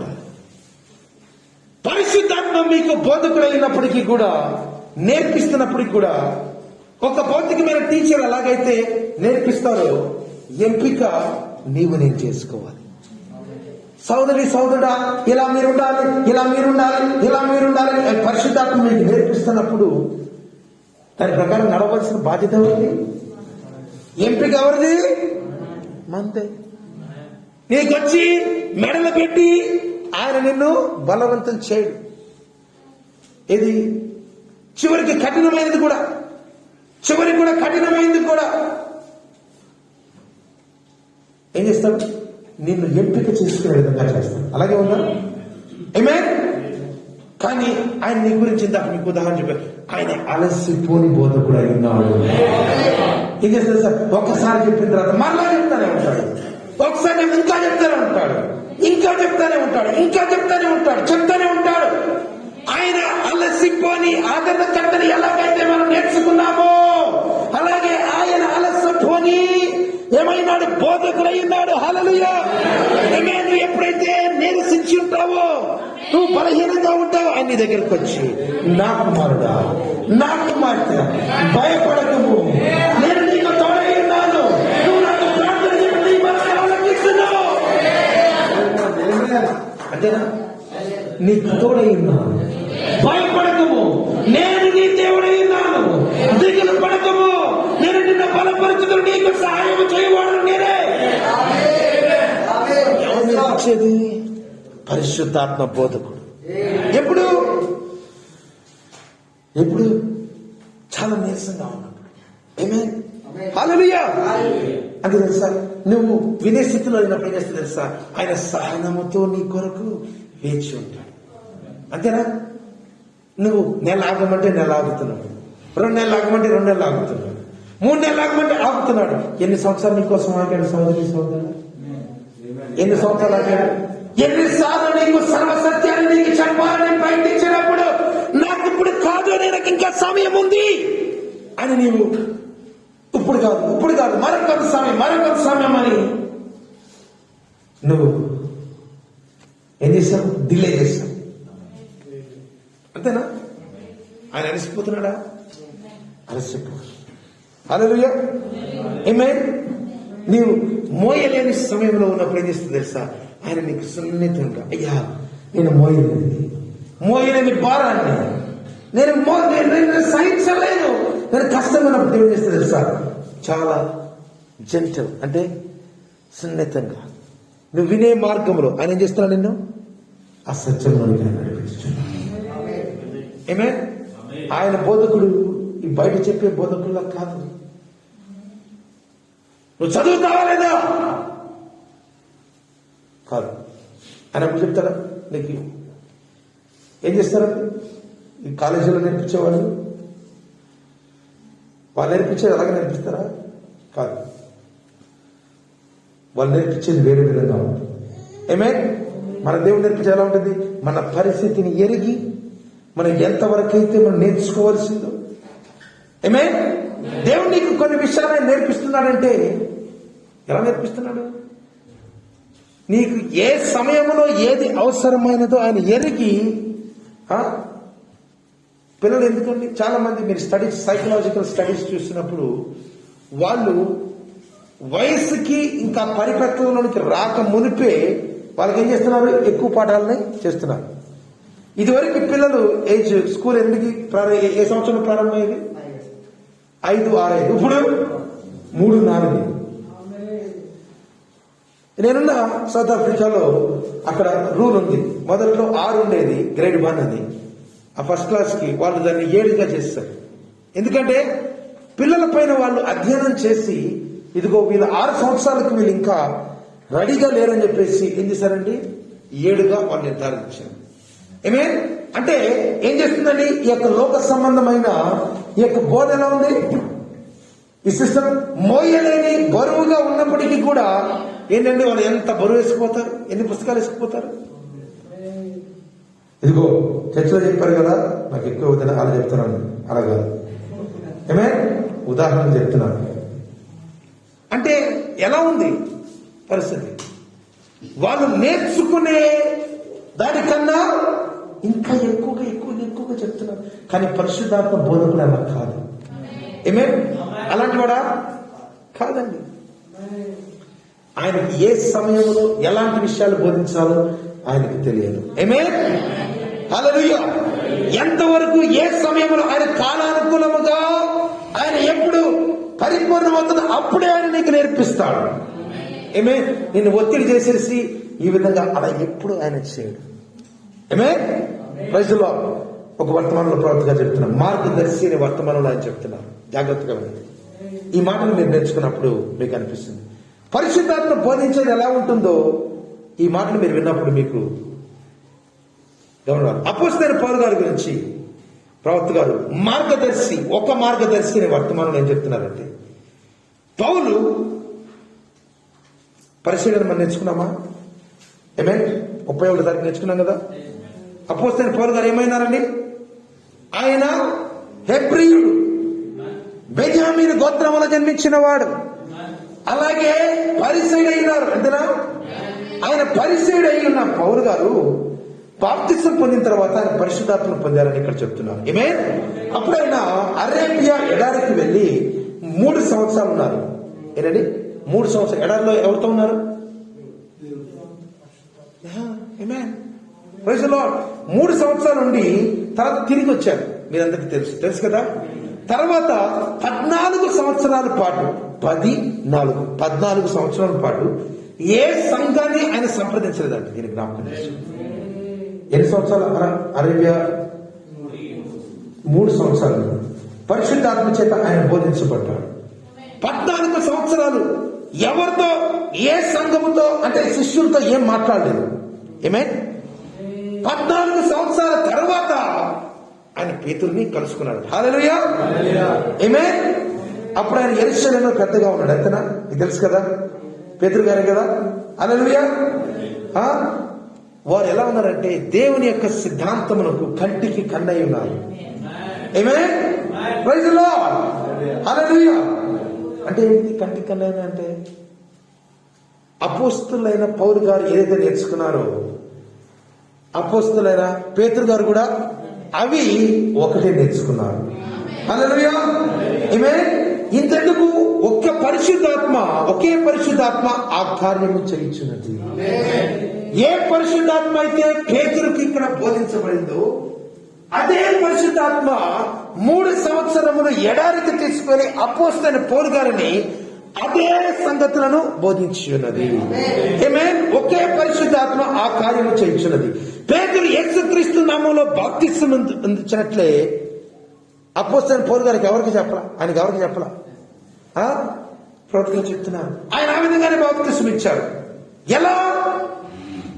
ఎవరు చెప్పారు పౌలు గారికి? అందుకని చెప్తాను, నాకు ఏ మనుషుడు చెప్పలేదని అంటాడా లేదా? ఒకసారి నేను ఎవరి దగ్గర నేర్చుకోని అంటాడా లేదా? ఏమే ఎవరు చెప్పారు? పరిశుద్ధాత్మ. హల్లెలూయా. పేతురుకి ఏ పరిశుద్ధాత్మ అయితే విషయాలు బోధించబడిందో అపోస్తలుడైన పౌలు గారికి కూడా అదే బాప్తిసం గురించి,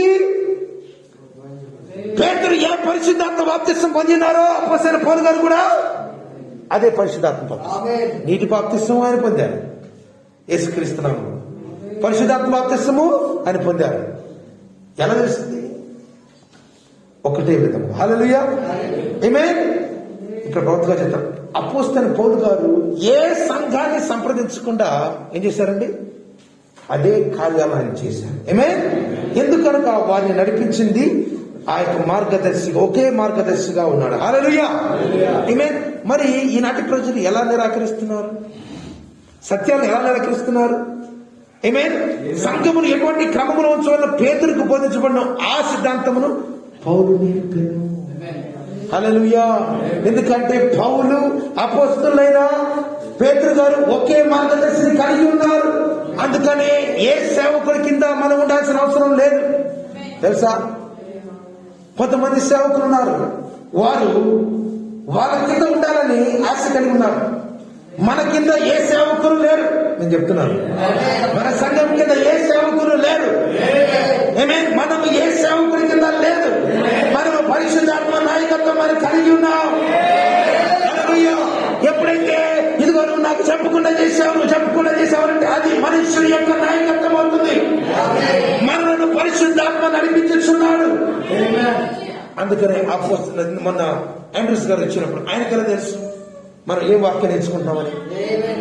విన్నారు కదా. 31 రాత్రి ఏ వర్తమానం ఆయన పరిశుద్ధాత్మ గురించి కూడా ఆయన చెప్పాడు. సర్వసత్యంలోకి నడిపి ఎలా వేరే వేరే అంశాలు తీసుకోవచ్చు. ఎందుకని అపోస్తలుడైన పౌలు గారి యొక్క స్థితి గురించి, ధనవృద్ధి గురించి చెప్పారు. వారి సమస్తమును నష్టముగా ఎంచుకున్నారని మన చదువుకున్న వాక్య భాగంలో ఉంది. ఎవరైనా చేశారు తెలుసా? ఈ పరిశుద్ధాత్మ ఏదైతే ఉన్నదో ఆయన కలిసి మాట్లాడలేదు. నిజంగా నాకు అన్నిటికంటే సంతోషకరం దేవుడు వచ్చి ఆయన వాక్యాన్ని నిరూపించుకున్నప్పుడు ఆ కలిగే సంతోషం అన్నిటికంటే ఎక్కువ అండి. హల్లెలూయా. ఆ ఇవ్వబడిన సంతోషం ఈ లోకంలో ఇచ్చి ఎంత దండమైన, ఎంత బహుమానమైన ఏ టెక్నాలజీ అసలు వర్ణనాతీతమైంది. ఎందుకంటే సర్వశక్తి అయిన దేవుడు నిన్ను ప్రేమించి తన ఆత్మను ఆయన నిరూపించుకుంటున్నాడు. ఒక విశ్వాసకి అటువంటి యొక్క ఆశ కావాలి, అటువంటి యొక్క రుజువు కూడా నీకు కావాలి. వయసులో ఇదిగో ఒక మార్గదర్శి, ఆ మార్గదర్శి ఒకరిని ఒకవైపు, ఒకరిని ఉత్తరం వైపు, ఒకరిని దక్షిణ వైపు అలా నడిపించదు. ఒక తూర్పు వైపు, పశ్చిమ వైపు నడిపించదు. ఆయన మిమ్మలను ఏకపరచును. పరిశుద్ధాత్మ ఎక్కడైతే ఉంటుందో కుటుంబాల్లో ఏం కలవాలి? సమాధానం రావాలి. ఏం కావాలి? సమాధానం కావాలి. ఏకముగా ఉంచును. మనము ఏకముగా ఉండినట్టు పరిశుద్ధాత్మ అనుమతించగలలా మనము ఏకమై ఉందము. ప్రజలు కానీ ఏం చేస్తామో తెలుసా? కొన్నిసార్లు సాతాను మనల్ని పొరపాటున మార్గమున ఏడవకున్నట్టు చేసిన ఎడల కొన్ని సాతాను ఏం చేస్తుంది? నిన్ను విడగొట్టాలని, నిన్ను వేరు చేయాలని. చూడండి, ఒక ఇద్దరు వ్యక్తులు ఉన్నారంటే వారిద్దరికి సమస్య వస్తుంది. ఆ ఇద్దరు వ్యక్తులు దేవుని యొక్క పరిశుద్ధాత్మ యొక్క మార్గదర్శకత్వానికి కనుక లోబడి ఉంటే ఏమవుతుంది? వాళ్ళలో ఏం రావాలండి? ఏం రావాలి? వారు ఏకమై ఉన్నారు. వారు ఒకే మార్గంలో నడిపినారు.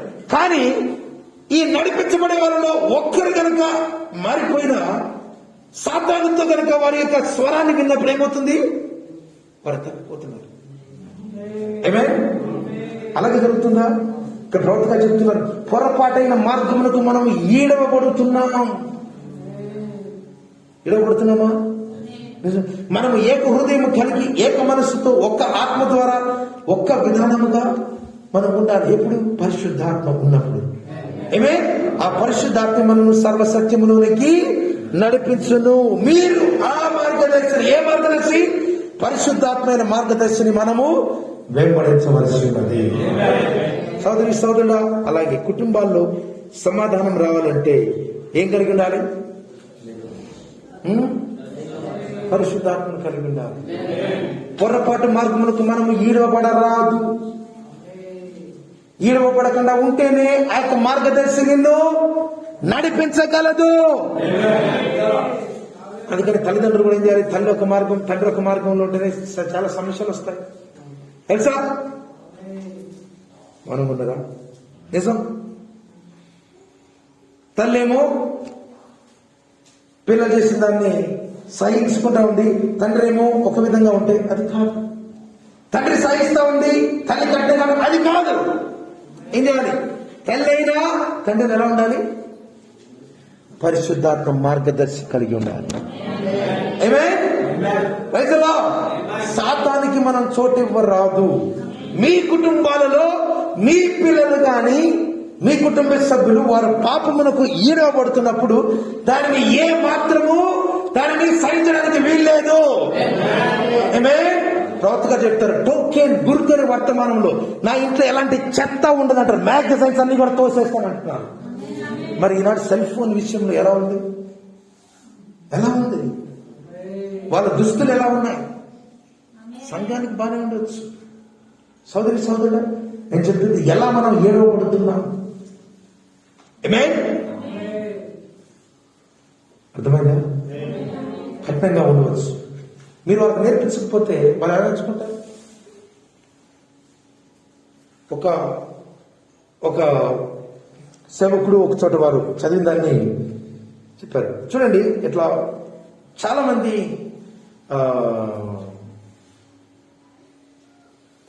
ఇది వాళ్ళు చాలా మంది ఇంటర్వ్యూ చేసిన తర్వాత వాళ్ళు తెలుసుకుంది ఏంటంటే వాళ్ళు జీవితంలో గ్రహించిన దాన్ని చెప్తున్నారు. పిల్లలు చిన్నగా ఉన్నప్పుడు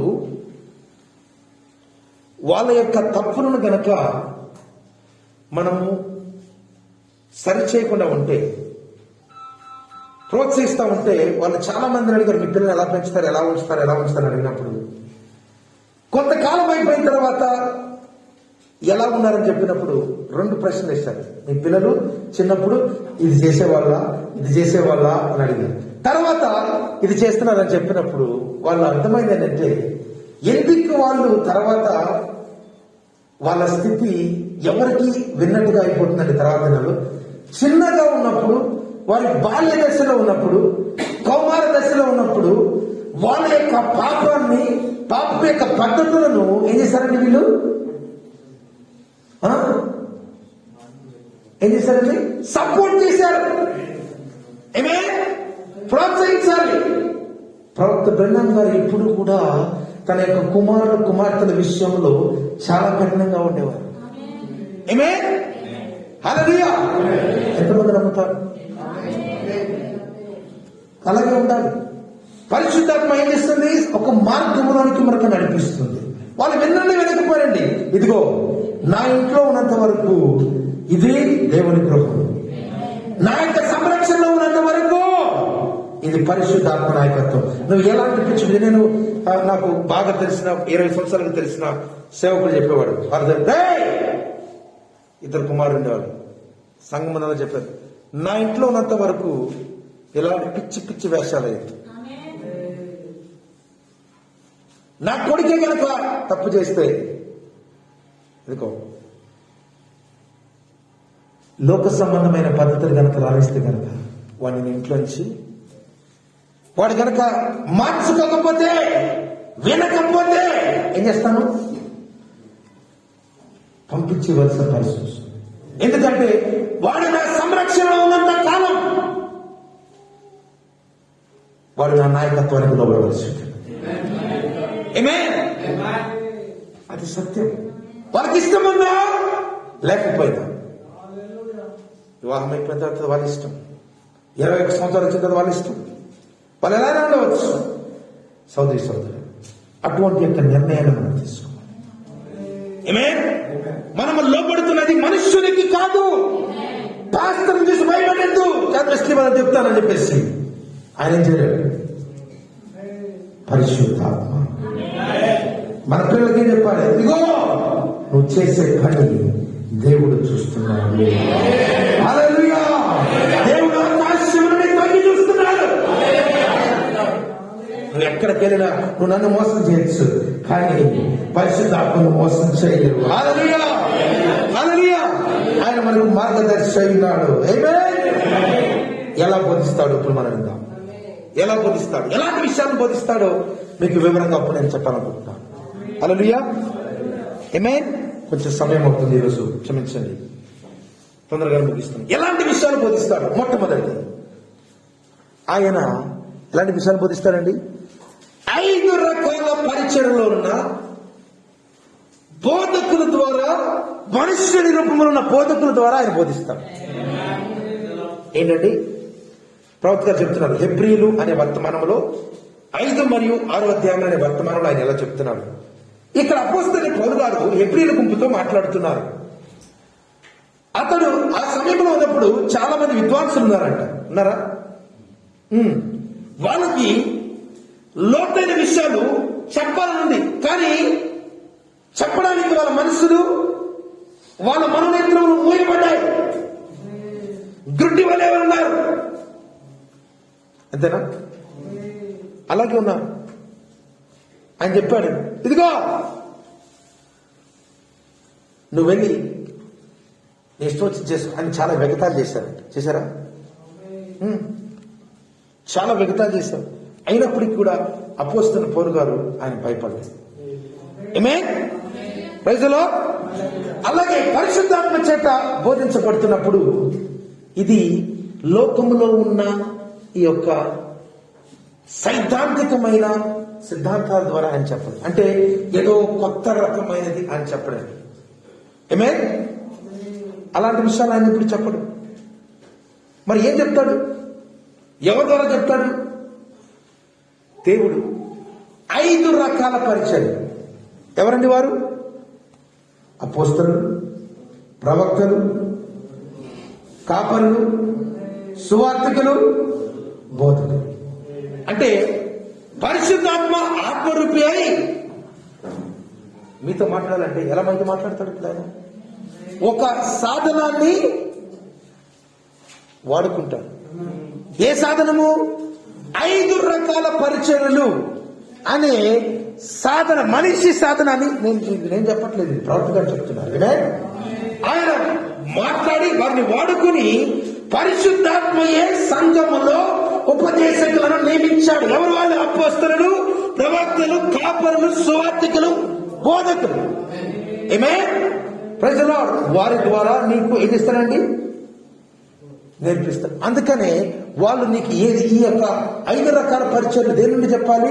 దేవుని వాక్యములో వారి దృఢపరచాలి. అంతేగాని వారి సొంత ఆలోచనలు, సొంత తలంపులు కాదు. హల్లెలూయా. అంటే అర్థం ఏంటి?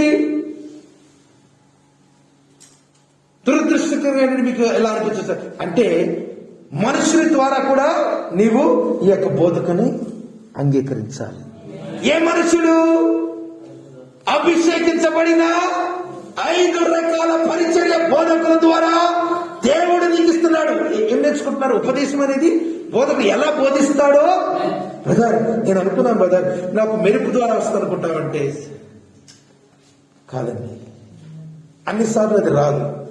బ్రదర్ నాకు గాలి ద్వారా వస్తుంది అనుకున్నాను. బ్రదర్ అన్నిసార్లు రాదు సహోదరి, అన్నిసార్లు రాదు సహోదరుడా. బ్రదర్ నా కళ ద్వారా వస్తుంది అనుకున్నాను, అన్నిసార్లు రాదు. కానీ అందరికీ కొందరికి మాత్రమే వస్తుంది ఆ కళ ద్వారా, కొందరు మాత్రమే వస్తుంది ప్రవచనం. అందరికీ ఒక విధంగా అయిపోయింది. ఎలా అండి? 5 రకాల పరిచర్యలు అందరికీ క్రీస్తు యొక్క శరీరము సమస్త క్షేమాభివృద్ధము ఆయన కలగజేస్తున్నాడు.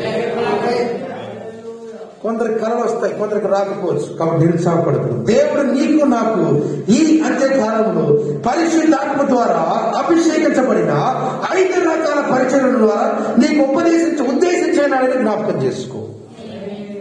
అర్థమైందా? ఇప్పుడు అర్థమైందా? దేవుడు ఎక్కడి నుంచి నేర్పిస్తున్నాడు మీకు? 5 రకాల పరిచర్యల ద్వారా వారిని పరిశుద్ధాత్మతో అభిషేకించి మీకు అనేకమైన సంగతులను సర్వసత్యంలోనికి మీకు నడిపిస్తాడు. మరి ఎలా బోధిస్తాడంటే 5 రకాల పరిచయం. మరి ఏ విషయాలు బోధిస్తాడు? ప్రవక్త గారు చెప్తున్నారు చూడండి.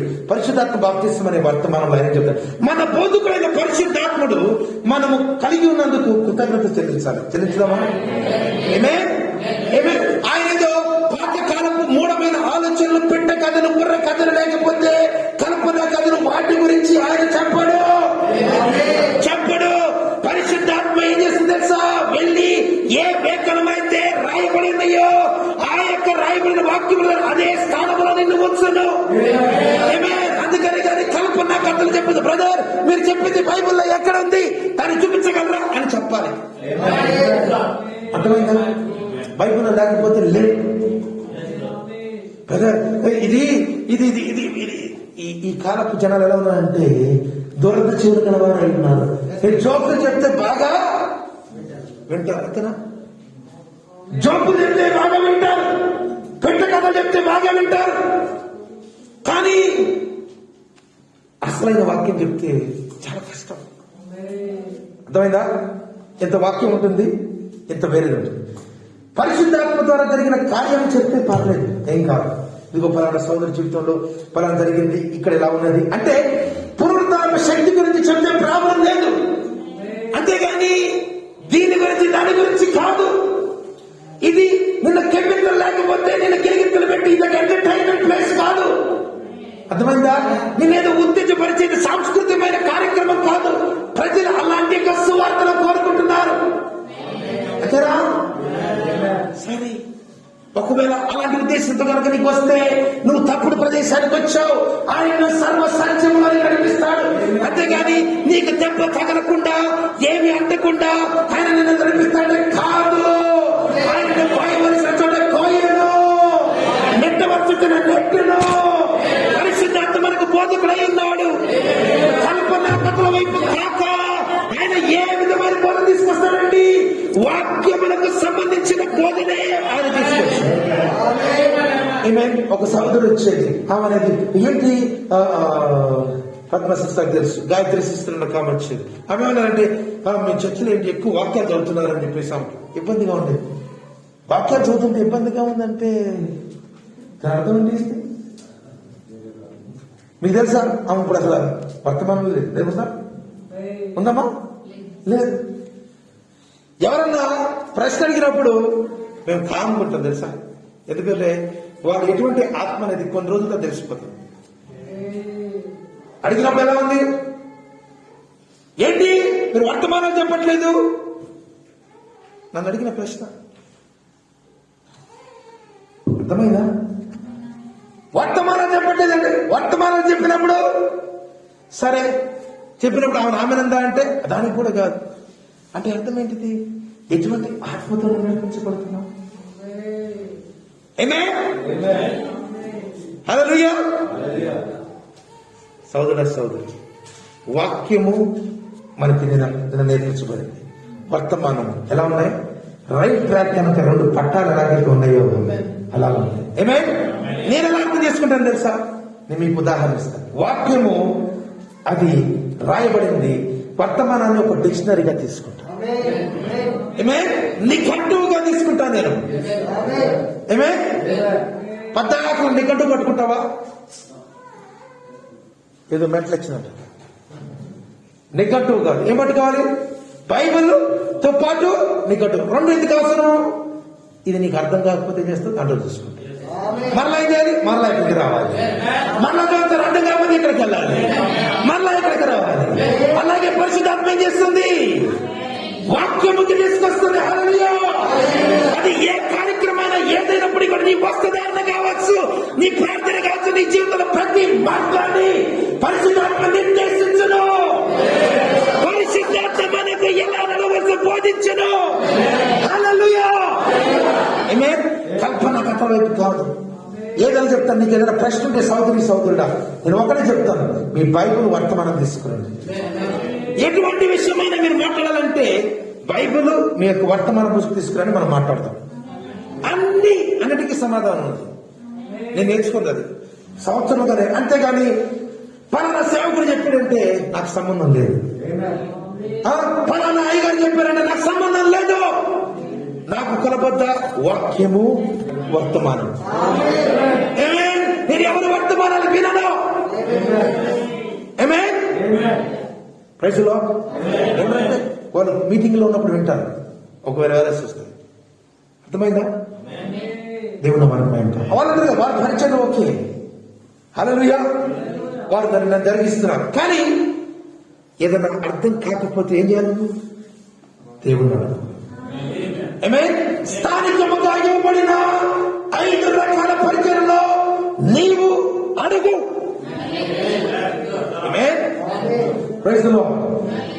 పరిశుద్ధాత్మ ఏమైందని ఇప్పుడు మీకు తెలుసు. ఇది అంతరంగంలో ఉన్న బోధకులంట. స్మరణ సంఘ కాలంలో ఆయన చెప్పేది బాహ్యంగా బోధించడు. స్మరణ సంఘ కాలంలో దీన్ని జాగ్రత్తగా వినాలని కోరుచు, ప్రభునామంలో కోరుచున్నాం.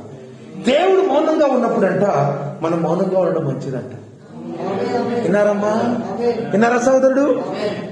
దేవుడు మౌనంగా ఉన్నప్పుడు మనమును మౌనముగా ఉండుట మంచిది. ఆయన ఎక్కడ మాట్లాడినో అక్కడ మాట్లాడటం మంచిది. ఆయన మౌనంగా ఉన్నప్పుడు మనం మాట్లాడుతున్నాం అనుకోండి, సమస్య అదే. ఆయన గడ్డ ముందు దాటిపోయేది మనం మాట్లాడుతూ ఉంటున్నాం, అంతేనా? లాస్ట్ దగ్గరికి వచ్చినప్పుడు చనిపోయి 4 రోజులు అయింది, ఇంకా రాలా. ఎందుకు? ఆయన సమయం ఇంకా రాలా. కానామిందులో ఏం చేశాడు ఆయన? ద్రాక్షరసం అయిపోయింది, ఏమిటంటే నా సమయం ఇంకా రాలా, అయ్యా అయిపోతుంది, ఇంకా రాలా. దేవుడు మాట్లాడాడు. అందుకని ఏంటంటే ఏదైనా ప్రార్థన చేయమంటే సమాధానం రాకపోతే ప్రార్థన ఆగండి, ఆగుతాం, ఆగలేకపోతున్నాం. ఒకటే మరణం వస్తుందా? ఇదిగో మరణం వస్తుందని ప్రార్థన చేస్తే మరణం కూడా ఆగిపోతుంది. ఏం చేస్తావు బ్రదర్? ఇది కనుక లేకపోతే నువ్వు సువర్ణ అవకాశాన్ని కోల్పోతావు. ఎందుకు బ్రదర్ మీరు దాన్ని చేశారంటే, బ్రదర్ చాలా ఒత్తిడి, తర్వాత ఏం చేసింది సార్? ఒత్తిడిలో చేశాను. దేవుడు నేను ఒత్తిడి లేదని చెప్పిస్తే ఆయన తప్పనిసరిగా నేను సరైన మార్గం అనిపిస్తాను. దయ్యం నేను ఒత్తిడి చెప్పిస్తే అదేం చేస్తారు సార్? నేను నాశనానికి అనిపిస్తాను. అర్థమైందా? దేవుడు నడిపించే మార్గదర్శి నడిపించే విధానానికి దయ్యం నడిపించే విధానానికి చాలా వ్యత్యాసం ఉన్నది. చూసారా? పరిశుద్ధాత్మ బాప్తిస్మం పొందిన తర్వాత ఏం జరుగుతుంది మనకు? పరిశుద్ధాత్మ బాప్తిస్మం చెందిన తర్వాత మనకు బోధకుడై మనకు బోధించును. ముందుగా బ్రదర్ నాకు ఇది అర్థం కావట్లేదు, నాకు ఇది చాలా తికమగ్గా ఉంది అని అంటే నేను చెప్తాను, బ్రదర్స్ అండ్ సిస్టర్స్, నేను మీకు పబ్లిక్ గా చెప్తున్నాను, ఓపెన్ గా చెప్తున్నాను, నేను మీకు బోధించలేను. గ్రహింపుని నేను కేవలము నాకు ఇచ్చిన శక్తిని బట్టి కావాలంటే 4 సార్లు చెప్తాను, 10 సార్లు చెప్తాను, కానీ గ్రహింపునివ్వాల్సింది ఆయనే నీకు గ్రహించలో. ఆ బోధకుడే అంతరంగముండు ఉపదేశకుడు అంట. ఇది స్కూల్లో చెప్పినట్టుగా బయటగా బట్టిస్తే నువ్వు కంఠస్థ పడితే నీకు లోపల పరిశుద్ధాత్మ రాదు. ఆయన లోపల ఉండి నీకు బోధించును. ఆయన బయటి ఉపదేశకుడు కాదు. చాలా పవర్ఫుల్ కోట్ ఇది. అంతరంగమందు ఆత్మ లేని ఎడల నీవు సత్యమును వినచాలు. అంటే ఏంటి తెలుసా? నీలో గనక ఆ విత్తనం లేకపోతే, నీలో గనక దేవుడు ఏం చేస్తాడు తెలుసా? అందుకని ఎందుకు ప్రార్థన చేస్తాం,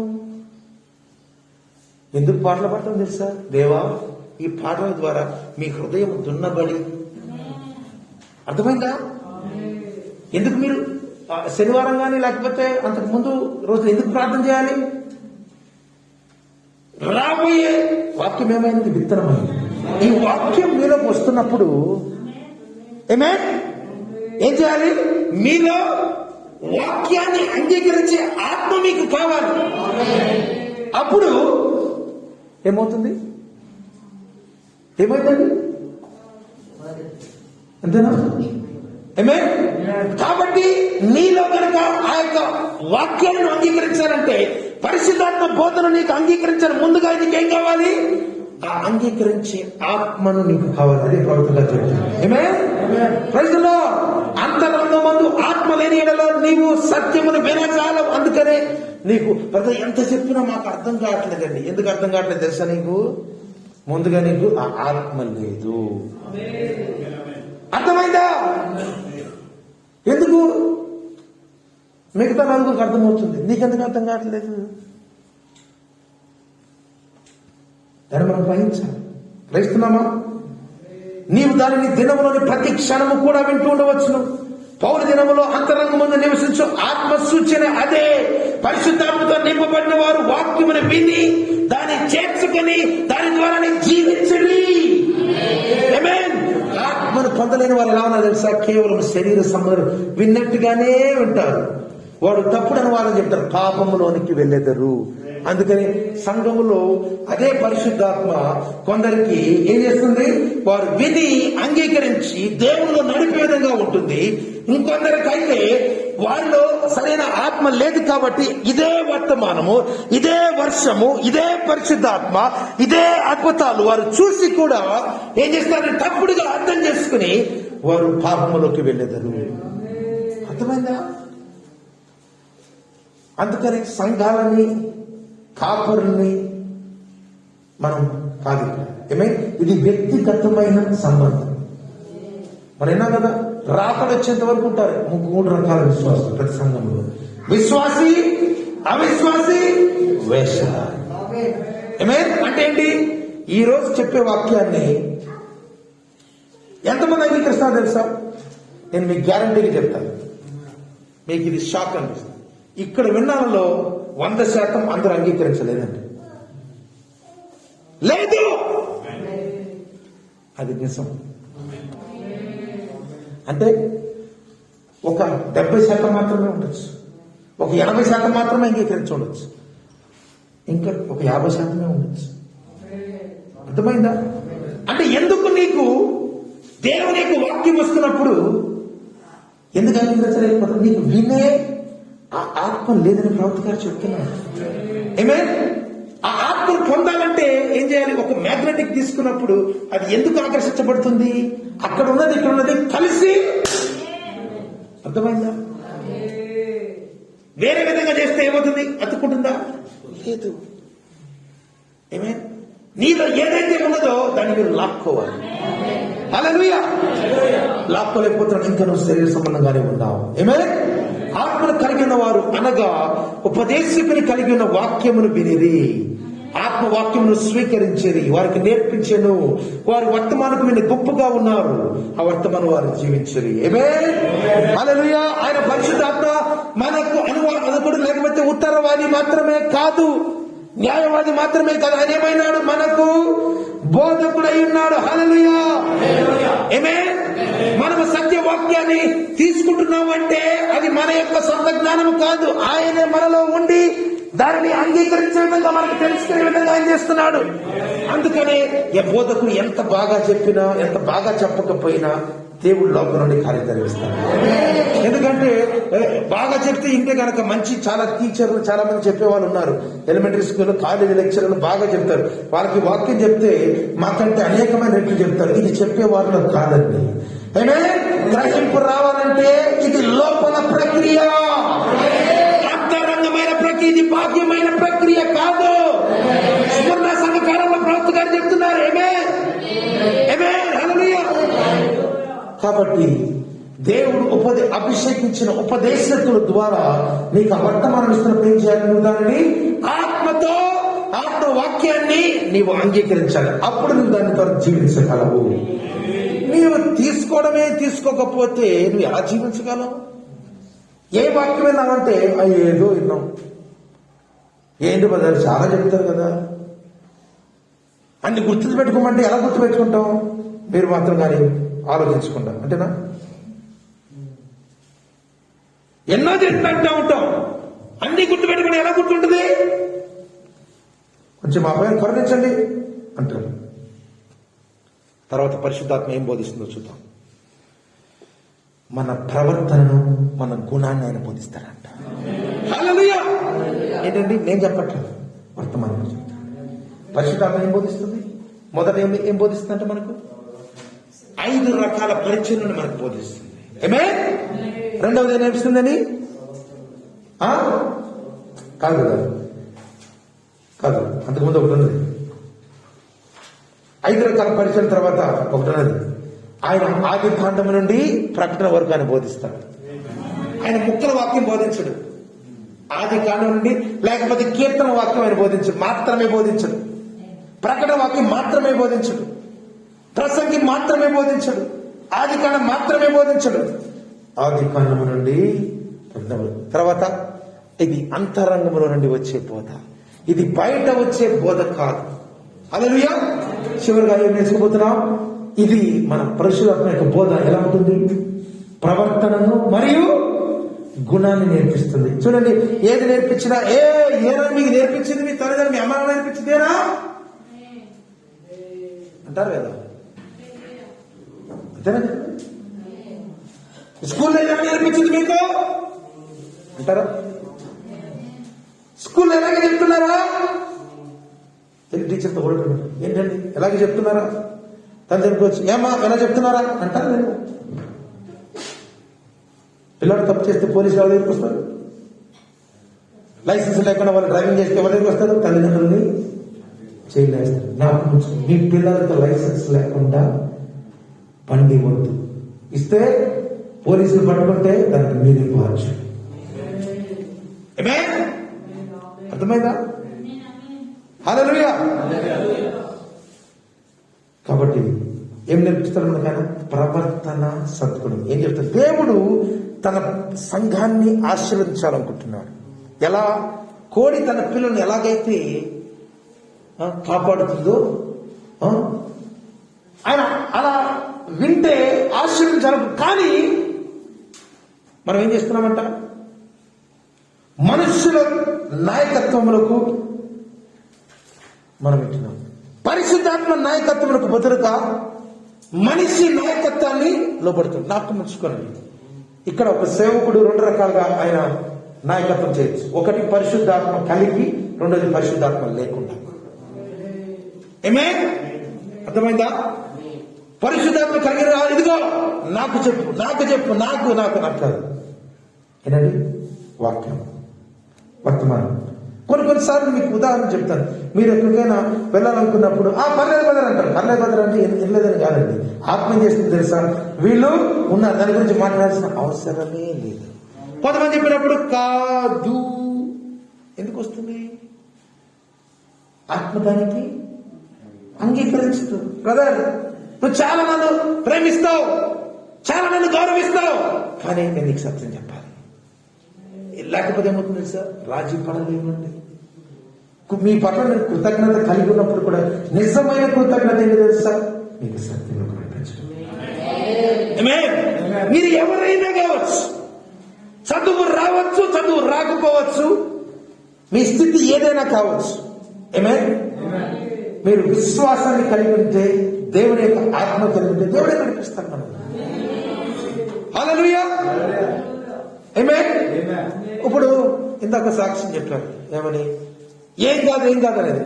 రాజకీయ నాయకులు చెప్పేది ఏం కాదు, పొలిటీషియన్స్ చెప్పేది, లేకపోతే వేరే వాళ్ళు చెప్పేది ఏం కాదు వేరు, పాస్టర్స్ చెప్పేది వేరు. ఎందుకని? వాళ్ళలో ఏమాత్మ ఉన్నది? పరిశుద్ధాత్మ లేదు. మేము ఏం కాదు అని చెప్పినప్పుడు ఎటువంటి ఆత్మ ఉంది? దేవుని ఆత్మ ఉన్నది. హల్లెలూయా. ఆమేన్. జాగ్రత్త, జాగ్రత్త అంది కదా ఫిలిప్పీయులకు రాసిన పత్రికలో 3 సార్లు అంది. ఏమని చెప్తున్నాం? ఏదో చెప్తాడు. నేను అన్నిటికీ కాదంటాను. అర్థమైందా? మనిషి నాయకత్వం వేరు, పరిశుద్ధాత్మ నాయకత్వం. మనిషి నాయకత్వము ఏం చేస్తుంది? వాళ్ళ దాసులుగానే ఉంచుతుంది. ఆమేన్. పరిశుద్ధాత్మ నాయకత్వము వాక్యంలోనికి నడిపిస్తుంది, మనల్ని స్వతంత్రులుగా చేస్తుంది. హల్లెలూయా. ఆమేన్. ఇక్కడ మనుష్యు పరిశుద్ధాత్మకు వినవలసిన బదులుగా వారు ఎవరు వింటున్నారంట? మనుష్యునికి వారు వింటున్నారు. ఆమేన్. ప్రవక్త గారు చెప్తున్నారు. హల్లెలూయా. పరిశుద్ధాత్మే మనకు బోధకుడైనది. ఆమేన్. ఏం చేస్తుందంటే పరిశుద్ధాత్మ అంటే ఇందాక నేర్చుకున్నాం, ప్రవర్తన గుణాన్ని ఎలా నేర్పిస్తుంది? లోకమునికి ఎలాగైతే మనం ఉప్పై ఉన్నామో అలా విధంగా మనం మారుస్తుందంట.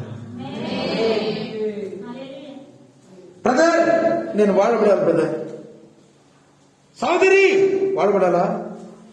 లోకం నీకు ఉప్పై ఉండాలనుకుంటున్నావా? దేవుడు నీకు అలా ఉండాలని ఆశిస్తుంది. ముందుగా ఏం కావాలి నీలో? ఏం కావాలి నీలో? పరిశుద్ధాత్మ నీలో కలిగి. నువ్వు ఎప్పుడైతే పరిశుద్ధాత్మ బాప్తిసం పొందావో దేవుడు పరిశుద్ధాత్మ బోధకుడే. ఇదిగో సోదరి, పాస్టర్ ఎంతసేపు చెప్తారండి? 3 గంటలు ఉంటుంది అంతే. తర్వాత వారం నేను ఎవరు నడిపించాలి? ప్రతి నెల ఎవరు నడిపించాలి? అర్థమైందా? ప్రతిరోజు ప్రతి గంట ఫోన్ చేస్తే ఏ పాస్టర్ తట్టుకోలేడు. అది కుదరదు. పరిశుద్ధాత్మ 24 గంటలు 7 రోజులు ఆయన నడిపించను. పాస్టర్ చెప్పేది పరిశుద్ధాత్మ నడిపించేది తేడా ఉందనుకోండి, ఆ నడిపించే పాస్టర్లు అయ్యేదో తేడా ఉన్నది. హల్లెలూయా. ఆమేన్. మనం ఏమైనాము? లోకానికి ఉప్పయినాము. ఆమేన్. ముందు వేరే వాళ్ళకి నువ్వు గనక ఉప్పులాగా ఉండాలంటే ఏం చేయాలి? అసలు నీలో ఆ సారం ఉండాలా లేదా? ప్రవక్త గారు చెప్తున్నారు, మీ దగ్గరకు ఎవరన్నా చూసి వాళ్ళు దాహం కలిగి ఉండాలంటే ముందుగా నువ్వు నిజమైన క్రైస్తవ జీవితం జీవించి ఉండాలి. ఏమే అది నీలాగేలో చేయలేవది. ప్రజలు నేను సారంగా ఉండాలనుకుంటున్నాను, నీలాగంలో చేయలేవది. క్రీస్తే నీలో ఉండి ఆ యొక్క కార్యమును జరిగించును. ఈ లోకం ఏం చేస్తుందంటే అలాంటి ఉప్పు కోసం, సారవంతమైన ఉప్పు కోసం ఆకలి పెరుగుతుందంట, దప్పికొంది. నిజమైన వాటి కొరకు ఎదురు చూస్తూ ఉన్నది. నిజమైన దేవుని కుమారులు కుమార్తెల కొరకు ఈ లోకము ఎదురు చూస్తాం. నిన్న చూసి ఇదిగో వారిని పరిచయం దప్పిక దాహము కలిగి ఉన్నారు, వారు క్రీస్తును చూడాలనుకుంటున్నారు. అందుకని కొంతమంది ఇదిగో నేను సారం కలిగినానని చెప్పేసి వాళ్ళు అనుకుంటారు, కానీ చూస్తే ఏమన్నది సారం లేకుండా ఉన్నారు. అంతేనా? రుచి చూస్తే కాదు దీంట్లో ఉప్పు లేదు, అంతేనా? టేస్ట్ లేదు, క్రీస్తుని వారు లేదు. రష్యాలో కమ్యూనిజం ఎందుకు వచ్చింది? చివరి కొటేషన్ చదివి ముగిస్తున్నాను. రష్యాలో కమ్యూనిజం ఎందుకు వచ్చింది తెలుసా? రష్యాలో కమ్యూనిజం ఎందుకు పరిపాలించింది తెలుసా? ప్రవక్త గారు చెప్తున్నారు. రష్యా అంతకంటే అనేకమైన వందల సంవత్సరాలు క్యాథలిక్ సంఘము వారిని బాగా ఏలుబడి చేసింది. క్యాథలిక్ సిద్ధాంతాలతో వారు నింపబడినారు. వారు ఎందుకు ఆ కమ్యూనిస్ట్ సామ్రాజ్యం వైపు తేవడారంటే ఈ క్యాథలిక్ సంఘం వారి యొక్క పద్ధతులకు విసిగిపోయి దేవుని యొక్క పద్ధతిని వాళ్ళేమో దేవుని కలిగి ఉన్నామని నిస్సారముగా వారు ఉండడం చేత వారు ఆ కమ్యూనిజం వైపు మారి ఉన్నారు. ఇది క్యాథలిక్ కాదు, ఇప్పుడు ప్రొటెస్టెంట్లు కూడా అలాగే జరుగుతుందని ప్రవక్త గారు చెప్తున్నారు. ప్రొటెస్టెంట్ అంటే ఎవరండి? మెథడిస్ట్, బాప్టిస్ట్, ఎవరైనా కావచ్చు, ఏ సంఘమైనా కావచ్చు. ఏం చెప్తున్నారండి? ఎలా మనం జీవించే విధానము, మన యొక్క వస్త్రధారణ, మన పోకడులు, మన చూపులు, మన మాటలు, మన యొక్క తిట్లు, మన సరదా సంభాషణలు, ఇవన్నీ కూడా లోకము విసిగిపోయింది. అందుకనే లోకమైన చూసినప్పుడు ఏంటిది? నిస్సారవంతమైన నిరుత్సాహమైన స్థితిలో ఉన్నది. సోదరుడా, అందుకనే ప్రవక్త గారు చెప్తున్నారు, మనం ఏం కావాలి? ఆ నిజమైన పరిశుద్ధాత్మ బోధకుడు మనం కలిగినవలసి. అప్పుడు మనము సారమైన వంతముగా లోకం మనం చూసినప్పుడు ఇదిగో ఈయన క్రీస్తుని వారి ప్రతిబింబించిన అని వారు మీ పట్ల దప్పిక కలిగి ఉంటారు. మీ నుండి వారు లాగగలరు, ఏదైనా వారు పొందుకోగలరు. హల్లెలూయా! ఎలా పొందుకోగలరు? నీలో ఒక పరిశుద్ధాత్మ ఉంటే ఆ పరిశుద్ధాత్మ పొందుకోగలరు. లోకంలో కనుక ఉంటే కనుక ఒక వ్యక్తి ఏ ఆత్మతో దయ్యం పడితే కనుక వాడి పక్కన నీకు కూడా దయ్యం వస్తుంది. అర్థమైందా? అలాగే నువ్వు కనుక పరిశుద్ధాత్మ అభిషేకం కలిగి, బాప్తిస్మం కలిగి, పరిశుద్ధాత్మ ఉపదేశం కలిగి ఉంటే ఇతరులు ఆ యొక్క ఉపదేశకుని వారిని ఏదైనా పొందుకోగలరు, వారి జీవితంలో వెలిగింప చేయగలవు. హల్లెలూయా! నువ్వేం చేస్తావు? ఒక సృష్టిని సృష్టిస్తున్నావు. ఎటువంటి సృష్టిని? పరిశుద్ధాత్మ వాతావరణం సృష్టిస్తున్నావు. Praise the lord. హల్లెలూయా! అర్థమవుతుందా? దానికి దాస లేదు. నీలో ఏదైతే ఉన్నదో అది తప్పనిసరిగా అది బయటికి రావాల్సి ఉన్నది. సోదరుడా, ఏం చేద్దాం? పరిశుద్ధాత్మ బోధన కలిగి అటువంటి యొక్క జీవితాన్ని మనం ప్రచురిస్తాం. కాబట్టి పరిశుద్ధాత్మ బోధన మనకు అవసరమా? తప్పనిసరిగా అవసరం. ఆయనే మన బోధకుడు. ఆయనే అనేకమైన విషయములను అంతరంగముల నుండి మనకు బోధించాడు. దేవుడు దీవించును. ప్రార్థన చేసుకుందాం. హల్లెలూయా.